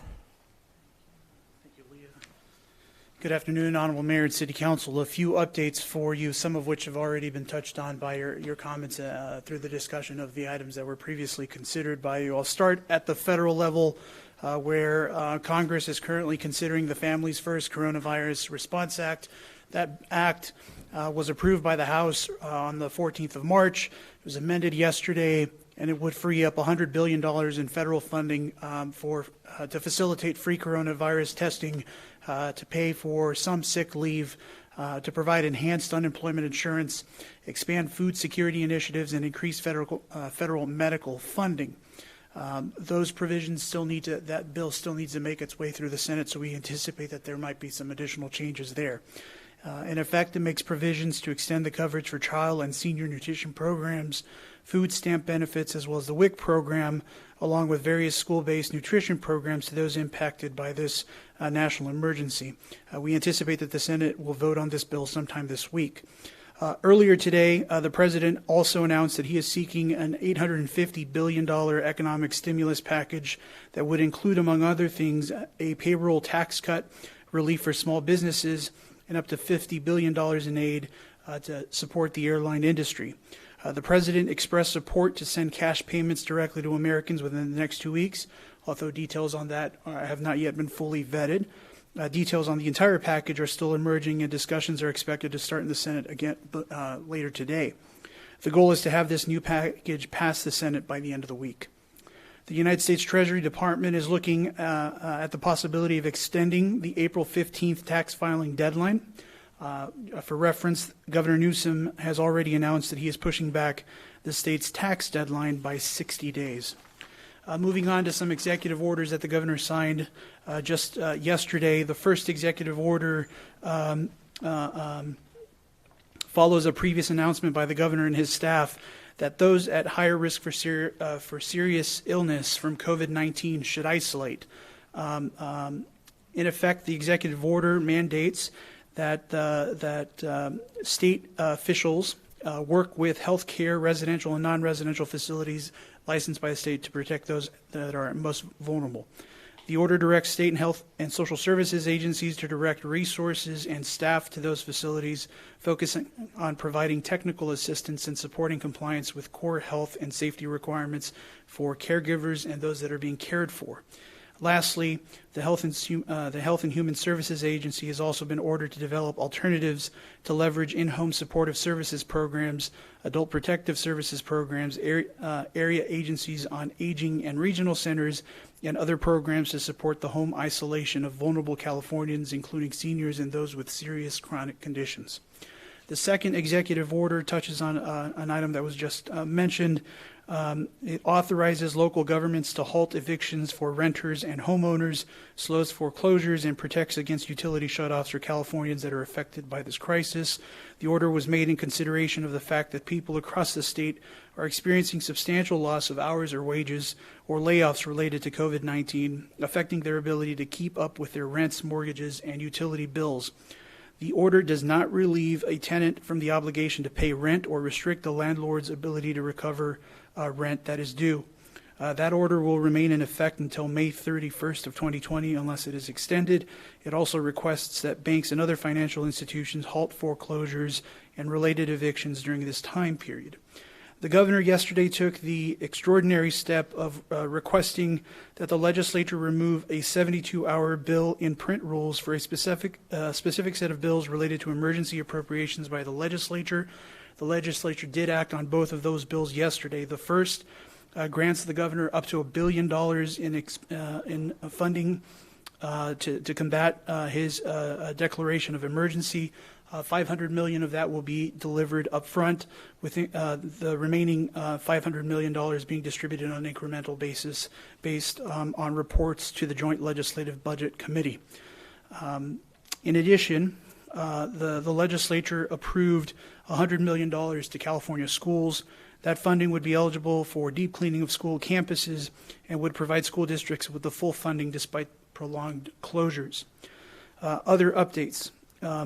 California is mobilizing to offer low interest rate SBA loans for both for-profit and nonprofit businesses up to $2 million with a payback period of up to 30 years.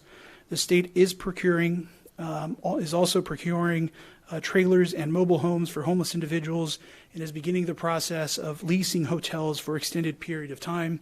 Our understanding is that the governor is working through a list that has already been generated. The first 2 hotels were leased up just yesterday in Oakland, so we anticipate some additional news on that front. The state is also pre-positioning assets for mutual aid to help ensure seniors are getting food and their medications, and the state has also been actively procuring ventilators ahead of the federal directive that was just issued just yesterday to continue procurement of this equipment. As has been mentioned several times, this is a very dynamic situation, so to the extent that we can, we will continue communicating with all of you about the difference between guidance and directives that we're seeing from the governor's office, the California Department of Public Health, and the Riverside County Department of Public Health. Lastly, I do want to provide an update on what the city is doing related to our homeless folks. We are moving folks into the Cabin Village today. We worked through some last-minute infrastructure issues that emerged over the weekend, but we're happy to report that folks are now moving in. We are continuing to communicate and work alongside our county partners to provide services and provide housing opportunities for our homeless population. We've delivered and distributed or deployed, I don't know how many more D words I can come up with, hygiene stations along Massachusetts and in front of the Access Center, and we're looking to partner with the county on the delivery of those hygiene stations in other locations. We are preparing in case we receive direction to shelter all homeless individuals, so we are tracking the governor's leasing of hotels very, very closely. We've also begun the process of identifying locations here in the city where we can stand up shelters in relatively short order. To that end, we are ordering MREs to have meals available for folks, and we are already talking to our nonprofit partners to be able to scale up our staff to meet that demand as it arises. With that, I will turn over to our Emergency Services Administrator, Mark Annis.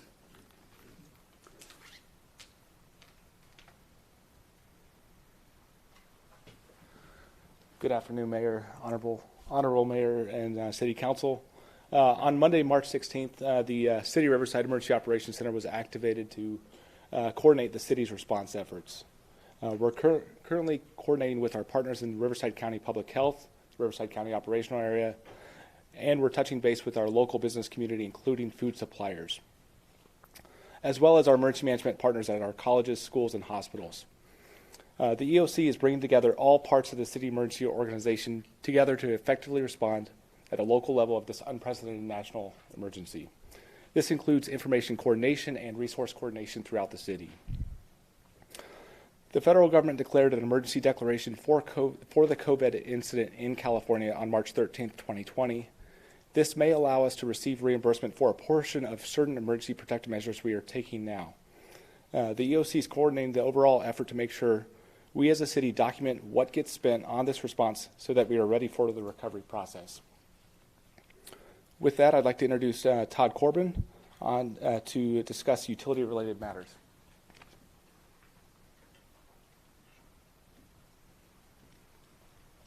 Thank you. Good afternoon again. Todd Corbin, Utilities General Manager. Three particular items for public utilities of importance. First is water quality. We had sent out on our social media platforms about the city's water quality. Delivering safe and reliable water is our mission. It's what we do every day. The Environmental Protection Agency continues to send out guidance that tap water is safe to drink. We have treatment systems that treat for bacteria and viruses and contaminants that we encounter on a daily basis. Those treatment systems are still in place, they're functioning properly, and tap water is the perfect alternative when there's no additional bottled water on the shelves. So we encourage all of our customers to continue to use it. On the electric side, electrical reliability, especially as we have more and more of our residents and customers staying home, reliability is a very important matter. So we are suspending all non-essential, non-emergency work on our electric grid to maintain continuity of service. There are times where we will de-energize circuits or portion of circuits to do proactive maintenance or other type of capital work. We are suspending service in that area throughout the duration of this declared emergency. And then my final was utility shutoffs, but I believe we addressed that issue in on the prior item. We continue to operate a fully functioning utility while still adhering to all the state and federal mandates, whether it's gathering places, whether it's social distancing. We have moved staff from location to location, spread out our offices. We have, just like a lot of the other internal city departments, we have certain key staff members working from home, so we don't have key members of our management team working together on a daily basis. We've extended our call center hours, and we're doing everything we can to maintain the normalcy of our public services for water and power throughout the duration of this emergency. I can't stress enough, if there's concern by any of you at the council, any customers or residents within the community, please call 311. Please call our call center so that your concerns can be voiced, and we will do our very best to address them as they come in. Questions? Thank you.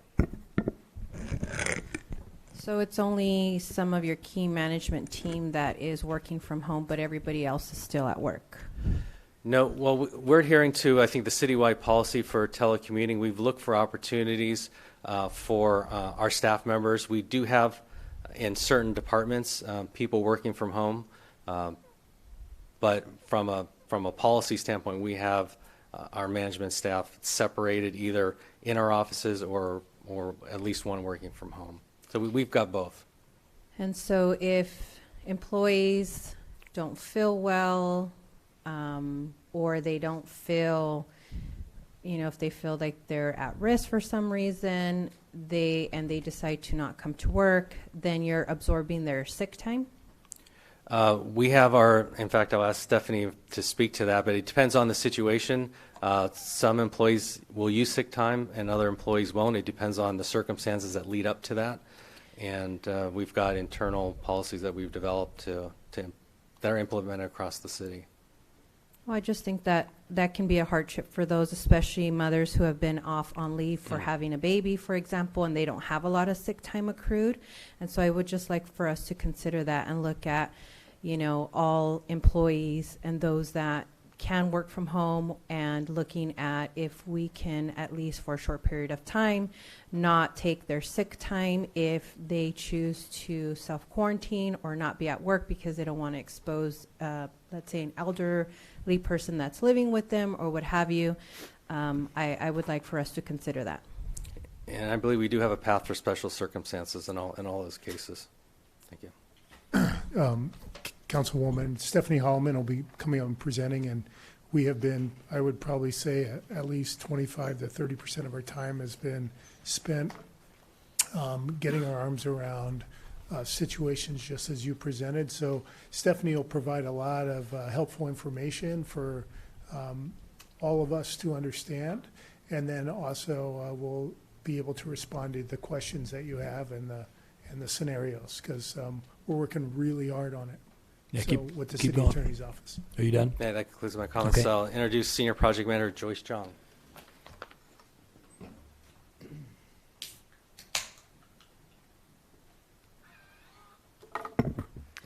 Good afternoon, Honorable Mayor and Council members. I'm been tasked with providing updates in terms of how our local food system is responding to our community members, our restaurants, businesses, in terms of ensuring that we have food available to, within our community.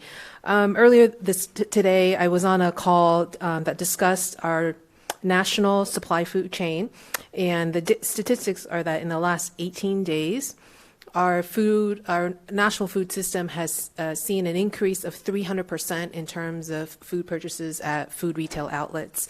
The food industry and its supply chain is a little bit stressed, and we see this increase because as a result of panic purchasing as well as hoarding. And so, but in response, at the national level, the federal government is easing the Department of Transportation is easing federal regulations that are limiting hours truck drivers can drive, as well as weight limits they're considering of trucks, because the most important thing on the national level for our food system is to get trucks on the road and moving food products from the farm through its distribution channel to our retail sites.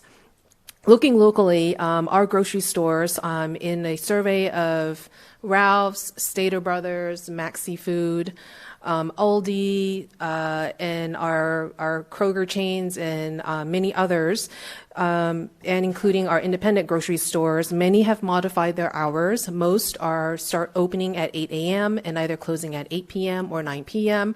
The reason why they have these modified hours is really twofold. Number one, it allows their staff to restock the shelves, and number two, to also clean their stores as well. We do have a few stores that are opening a little bit earlier than the general public is allowed, to allow for seniors and individuals with disabilities to be able to access the store before the general public comes in. What is really important for our community members to understand is to stay calm. Our food system is sufficient, and so we have many food retailers that are now implementing, or if not, or will be, or have already implemented limit quantities on our basic food staples such as milk, eggs, dairy products, produce, etc., bread, for example. Our restaurants, our chamber is working closely and communicating with our local restaurants. As you know, there was a robust conversation earlier about closing the in-store experience, but also encouraging our restaurants to ramp up opportunities to do delivery, pickups, drive-throughs. And then other food establishments include pantries and charitable food distribution sites. So we are getting a survey of which operations remain open, because we want to make sure that our community members that are affected by COVID have the are able to access these facilities. Some have closed, others are remaining open. So we are reaching out to as many of them as possible to understand what their challenges are and how we may be able to connect them with resources so that they are able to stay open and serve the community.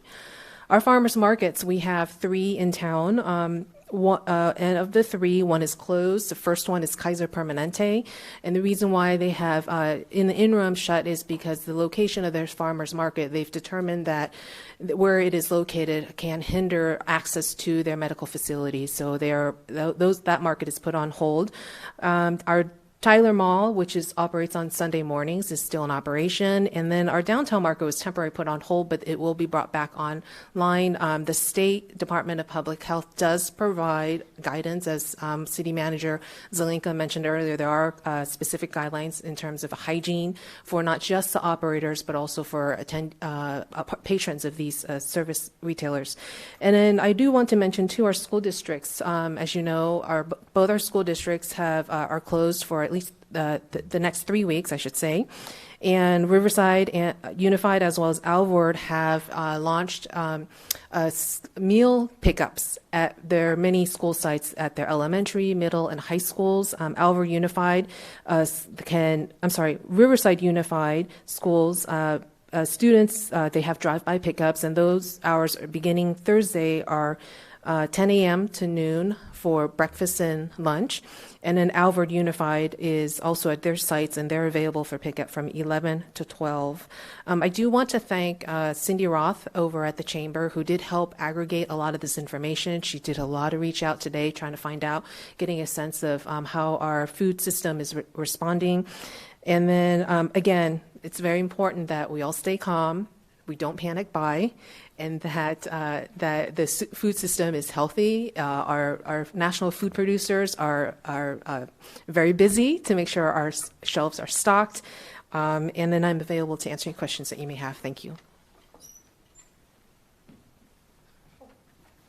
Sorry, Stephanie Holloman coming up next.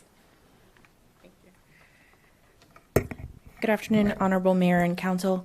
With the closure of local schools and concerns from employees about their own health and well-being, the Human Resources Department has taken proactive measures to provide options to our employees while still ensuring the continuity of core functions.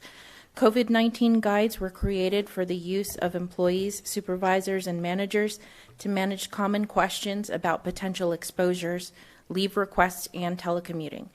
Department heads have also been given guidance on how to properly assess their team's capabilities to work remotely if we are given orders to shelter in place.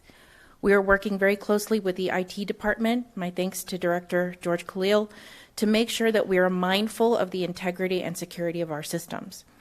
With regard to potential exposures, an assessment strategy is in place to determine if employees need to be placed on a mandatory 14-day quarantine. Provisions are also in place for employees to request self-isolation using their own banked leave time if they meet criteria for potential exposure. In an abundance of caution, we have suspended the city's intern and volunteer programs until further notice, and guidance has been provided to department heads on part-time, non-benefited, and temporary employees if they are performing non-essential functions. All of these protocols have been implemented and communicated with our unions so they are aware, as required under the Employer Resolutions Ordinance. I am open to taking questions, but I believe Assistant City Manager Deasing did have some closing remarks.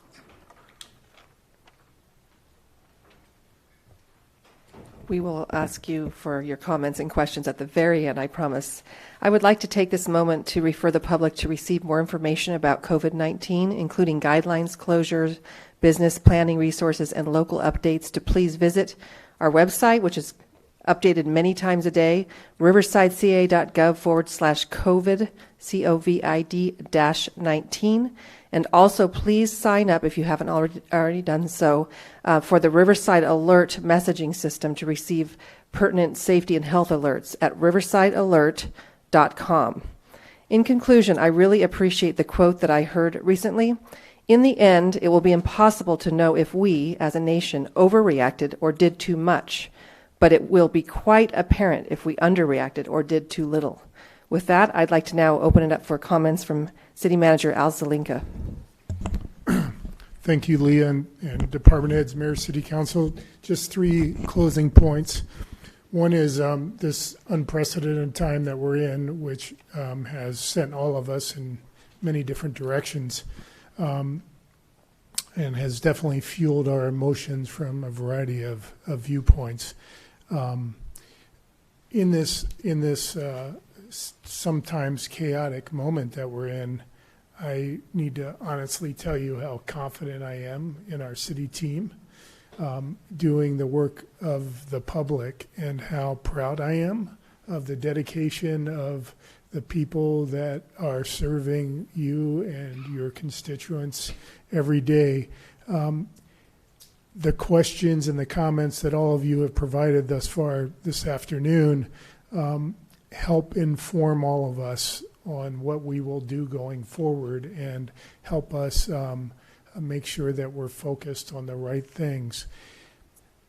One of the being your director of emergency services and being in the emergency operations center has been very instructive. And the policy group yesterday confirmed, and I want to read these because it's very important. I want to read what the priority is and what the objectives are that are driving our work all day long right now. These are not set in stone. These can change based on changing priorities. But our priority as an emergency operations system right now is to ensure the well-being of residents, employees, and visitors in the city of Riverside by limiting the spread of COVID-19. That's the mission. Our objectives are, one, to ensure first responder, meaning all of us employees that are working on behalf of the public, but ensure first responders, and definitely police and fire, and our homeless outreach and PSET teams have adequate resources to perform essential functions. Second, determine and implement city direction regarding adequate social distancing for citizens and employees. Third, establish frequent public communication to reduce rumor and prevent panic. Fourth, help families meet their food and nutrition needs. Fifth, prioritize city resources if they become scarce. Sixth, establish alternative optional housing options for employees that have been exposed on duty and directed to quarantine by a medical authority so they don't infect other people. 7, ensure advocacy is established to identify needs for the homeless population. 8, establish an internal communication plan on the current state of the city. 9, establish an elderly assistant group. And 10, ensure city assets that are temporarily closed are protected from vandalism and other unintended activities. For each one of those objectives, we have a team or teams that are focused on that. You heard today individuals that are representing those teams. So you get a sense of how focused the city team is to do the work on your behalf as the leaders of our city. So we are staying calm, we're staying focused, we're trying to recognize that this is an emotional occurrence for all of us, but we have work to do, and we have work to do on your behalf to make sure that the city of Riverside comes out of this COVID-19 moment as healthy and as functioning as possible. And with that, we'll take any questions. Councilwoman Valencia. A few. So, Stephanie, you mentioned that if there were employees who were self-quarantined, they'd be using their own bank, sick time bank. Why is that? I feel like we talk a lot about this is a crisis. Is that something that needs to be negotiated with the unions? And maybe because I come from the school system where, we're closed and, it's not like I have to fight with my employer to not take my sick time and those kinds of things. So I would like for us to consider all staff, whether they're self-quarantining or not, to really revisit looking at why are we taking their sick time in this time of crisis, especially with the school closures, and some of them have hardships. They have nowhere to send their kids. They have daycare issues. So I really want us to be mindful of those things and I'm not saying that we're being harsh on them. I'm not saying that we're not. I'm just, because this is a crisis, I would really like to consider us not penalizing our employees for not being able to come to work and not having them take up their sick time. So I will speak to the use of sick time first. There are alternatives other than the use of sick time, including alternate work schedules and alternate work week schedules to allow for staff to work on weekends if they have alternate care on the weekends but need to stay during the weekday to care for their children. With regard to the use of sick leave, we have created an assessment as to whether or not it's a self-isolation, meaning that they have a concern, but there isn't a higher level of potential exposure versus where there is a high level of potential exposure. If there is a high level of potential exposure and it is a mandatory quarantine, they are not required to use their own time. So if they meet certain criteria, they will be placed on paid administrative leave. And we are tracking COVID-19 admin leave as it's being used for that purpose. For those that do not have banked time, there's also alternatives for them to go on to a minimum schedule where it will not impact their benefits. They can go down as far as 20 hours per week using voluntary furlough without any negative impact to their benefits. Or they can go down to a 32-hour work week without voluntary furlough if they just want to reduce their hours. We are working on a case-by-case basis with each supervisor as employees' individual situations are raised to HR. We have a dedicated HR email address specifically for questions about schedules, use of time, and what alternatives are available to our employees. I'm hoping that the supervisors as well as your team can show some leniency in terms of this. And then do you have an amount of how many employees have been requesting to, or have maybe hardships as far as childcare, or they're just feeling under the weather? Do you have a number of how many employees have asked to not come in? And I can't quantify that number, but I will say that based on our email address, we are getting daily emails from quite a few employees across the city, just looking at what their options are, especially since the school districts have indicated their schools are going to be closing until potentially the end of April. yeah, let's not spread that rumor yet. I'm just kidding. I know.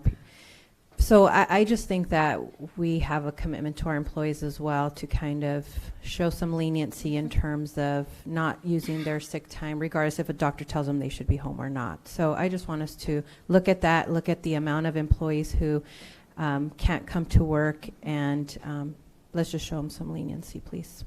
Thank you. Any other questions or comments from I the was council? going to ask if our fire and police chief can come up and give us an update on what they're seeing, if that's appropriate. Thank you. Are there any other questions or comments?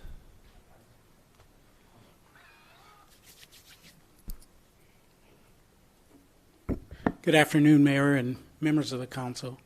I had the opportunity now, since we had a little time, just to reach out and talk to my emergency EMS coordinator and also one of our deputy chiefs who's monitoring things.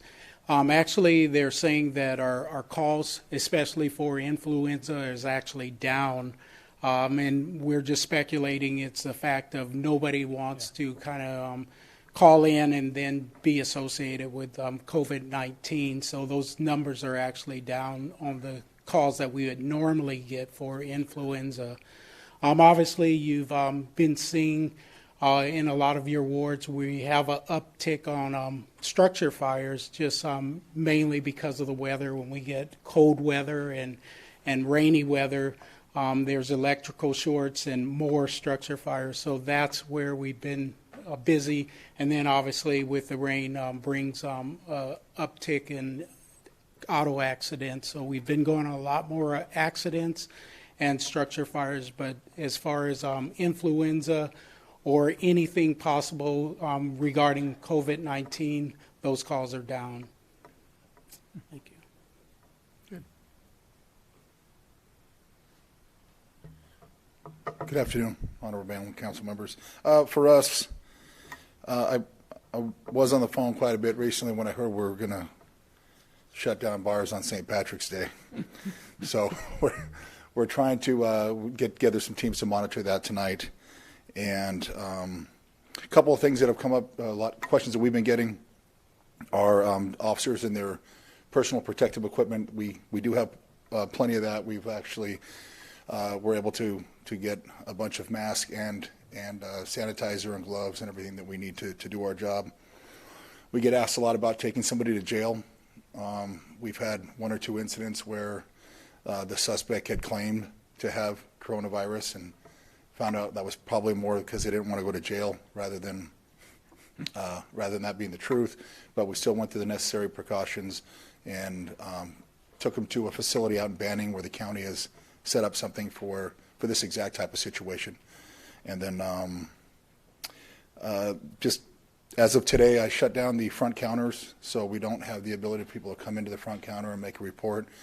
You keep hearing the term out of abundance of caution. We just don't need extra people in there. But we also have, we'll put on our social media and on the sign to the front of the police station how they can make a report, where to make the report, telephone or online.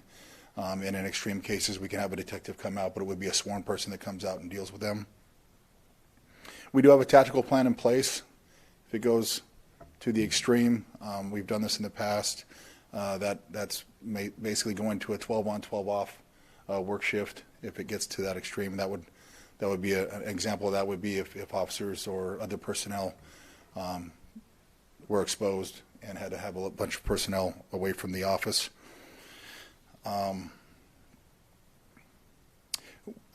We don't have too many non-essential. Obviously, the first responders are all essential for us, so we can't telecommunicate as a police officer or a dispatcher. However, there are some staff. The first ones we've identified are the at-risk personnel that we do have, or afforded them to work from their home. People such as administrative assistants and an accountant, folks in our accounting division. While we're sitting here, I just received a letter from the DMV. I know we were talking about this a bit earlier.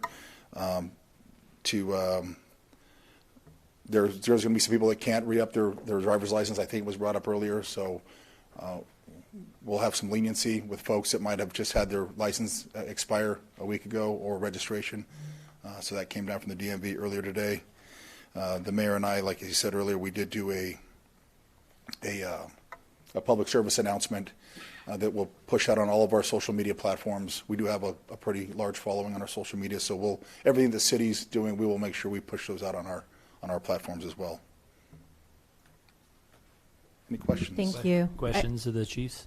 I just wanted to, I was just getting some calls and concerns about, I think social media sometimes panics people, but, pictures of people buying more ammo and things like that. And I just reassured them that our police is out, keeping our city safe. And so I just want to make sure that, you're keeping your employees safe as well, and any non-essential things that you talked about that aren't necessary right now, so that you can be out patrolling and making sure that you're keeping our city safe. So I just appreciate you taking those measures for both chiefs, because we can't have our first responders get sick, right? We need you out there.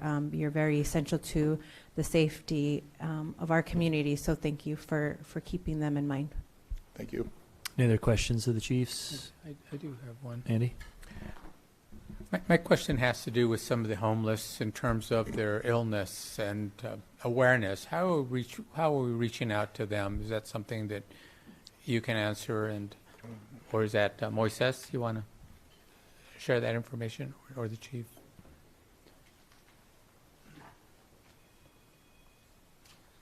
Great question, Councilmember. We have received guidance from both the Centers for Disease Control and Prevention as well as the California Department of Public Health. So we are informing our homeless population of this particular challenge. One of the reasons that we've deployed hygiene stations across some of our more impacted areas are to promote cleanly activities to the extent that we can.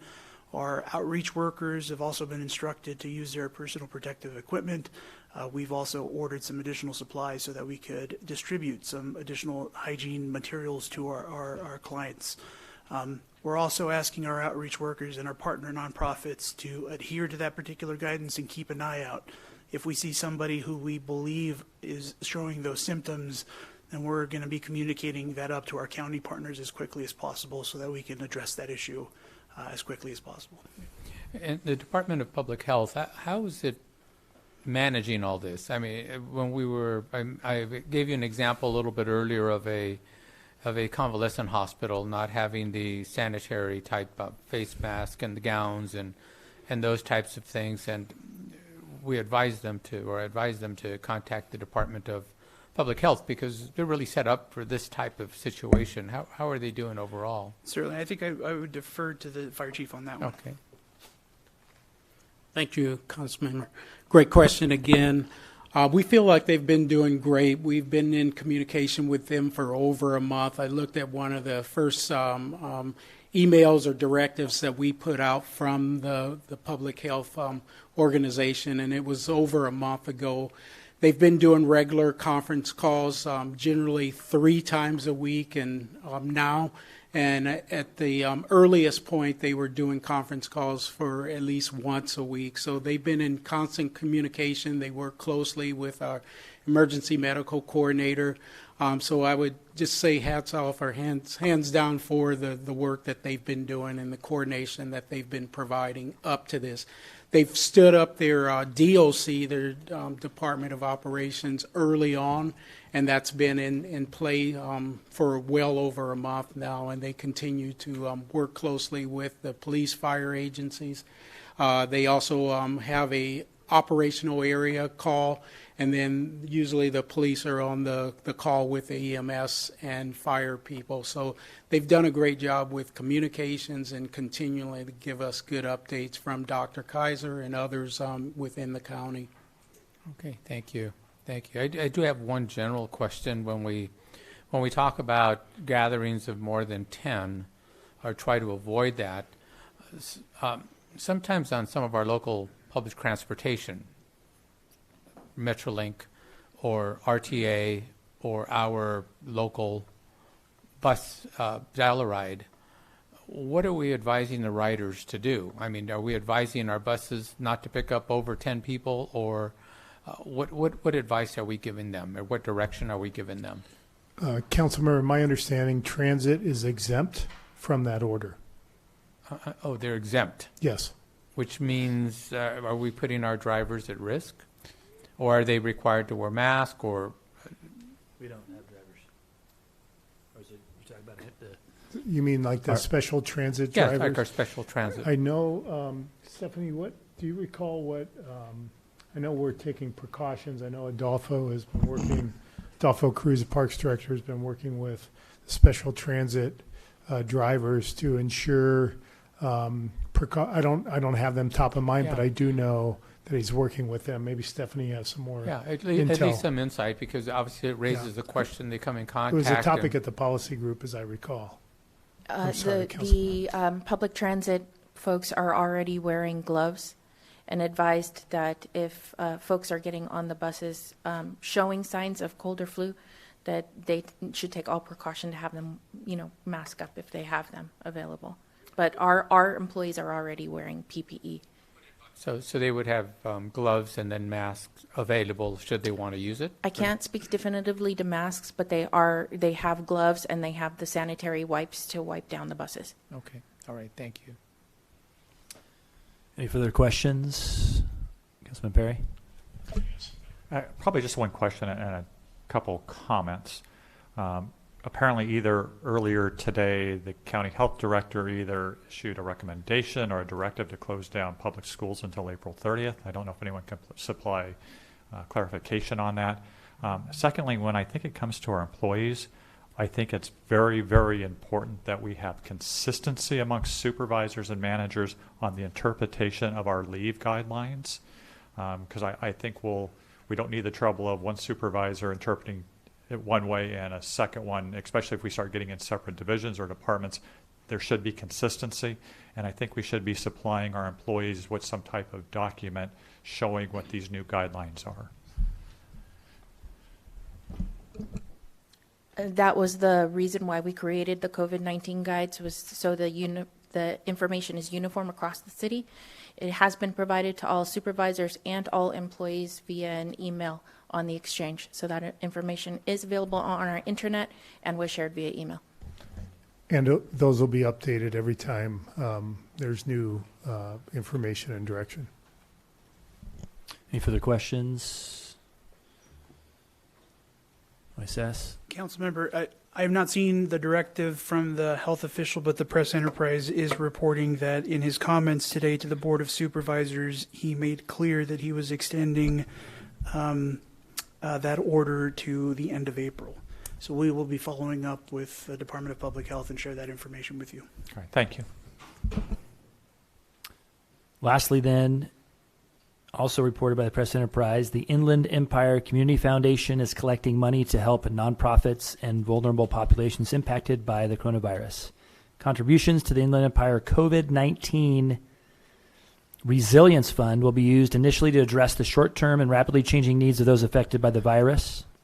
Foundation intends to work with area nonprofits and service providers and others to identify the greatest needs and best resources to help the community in the coming weeks and months. And the website to give is iegives.org, iegives.org, for donations for those in need, the vulnerable populations in our community. And as I mentioned in the PSA and at the beginning of this meeting, I hope that we can continue to keep an optimism, a Riverside optimism, and look at ways to continue to support each other and reach out to each other. Spend time with your family. I know I've spent more time with my family in the last weekend than I have in the last month, probably. Take a walk along Victoria Avenue or Mount Rubidoux or the Santa Ana River Trail. Pull out some old board games that you used to play and haven't played in a couple of years. And as you heard previously as well, shop local and eat local. Those are important ways to keep us together and to keep our economy moving. All of these, of course, in compliance with the guidance provided today and those that you have heard from our governor and president. And with that... Mayor, can I say something? Sorry. I just got confirmation that Alvord is closing till April 30th. So that's confirmed. I've heard the same with Riverside Unified. So we can expect that schools will be closed April 30th, so there will be more impacts in terms of to our workforce who will need to take care of their kids, and we will continue to keep that top of mind. With that, meeting adjourned until 7. Mr. Mayor, I'm sorry. City Clerk over here. City Clerk. City Manager has asked me to reread the directive because there was a pause in the audio, so some members Yes, of the please, City public were Clerk. disappointed because it happened right when the motion occurred. So the direction from the City Council is to close bars. Restaurants may remain open at 50% of capacity with the 6-foot social distancing.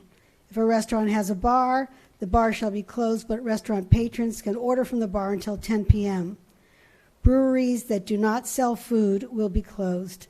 All of these directives are effective through March 31st, and staff will return to the City Council on March 31st for further consideration. Thank you. With that, meeting adjourned.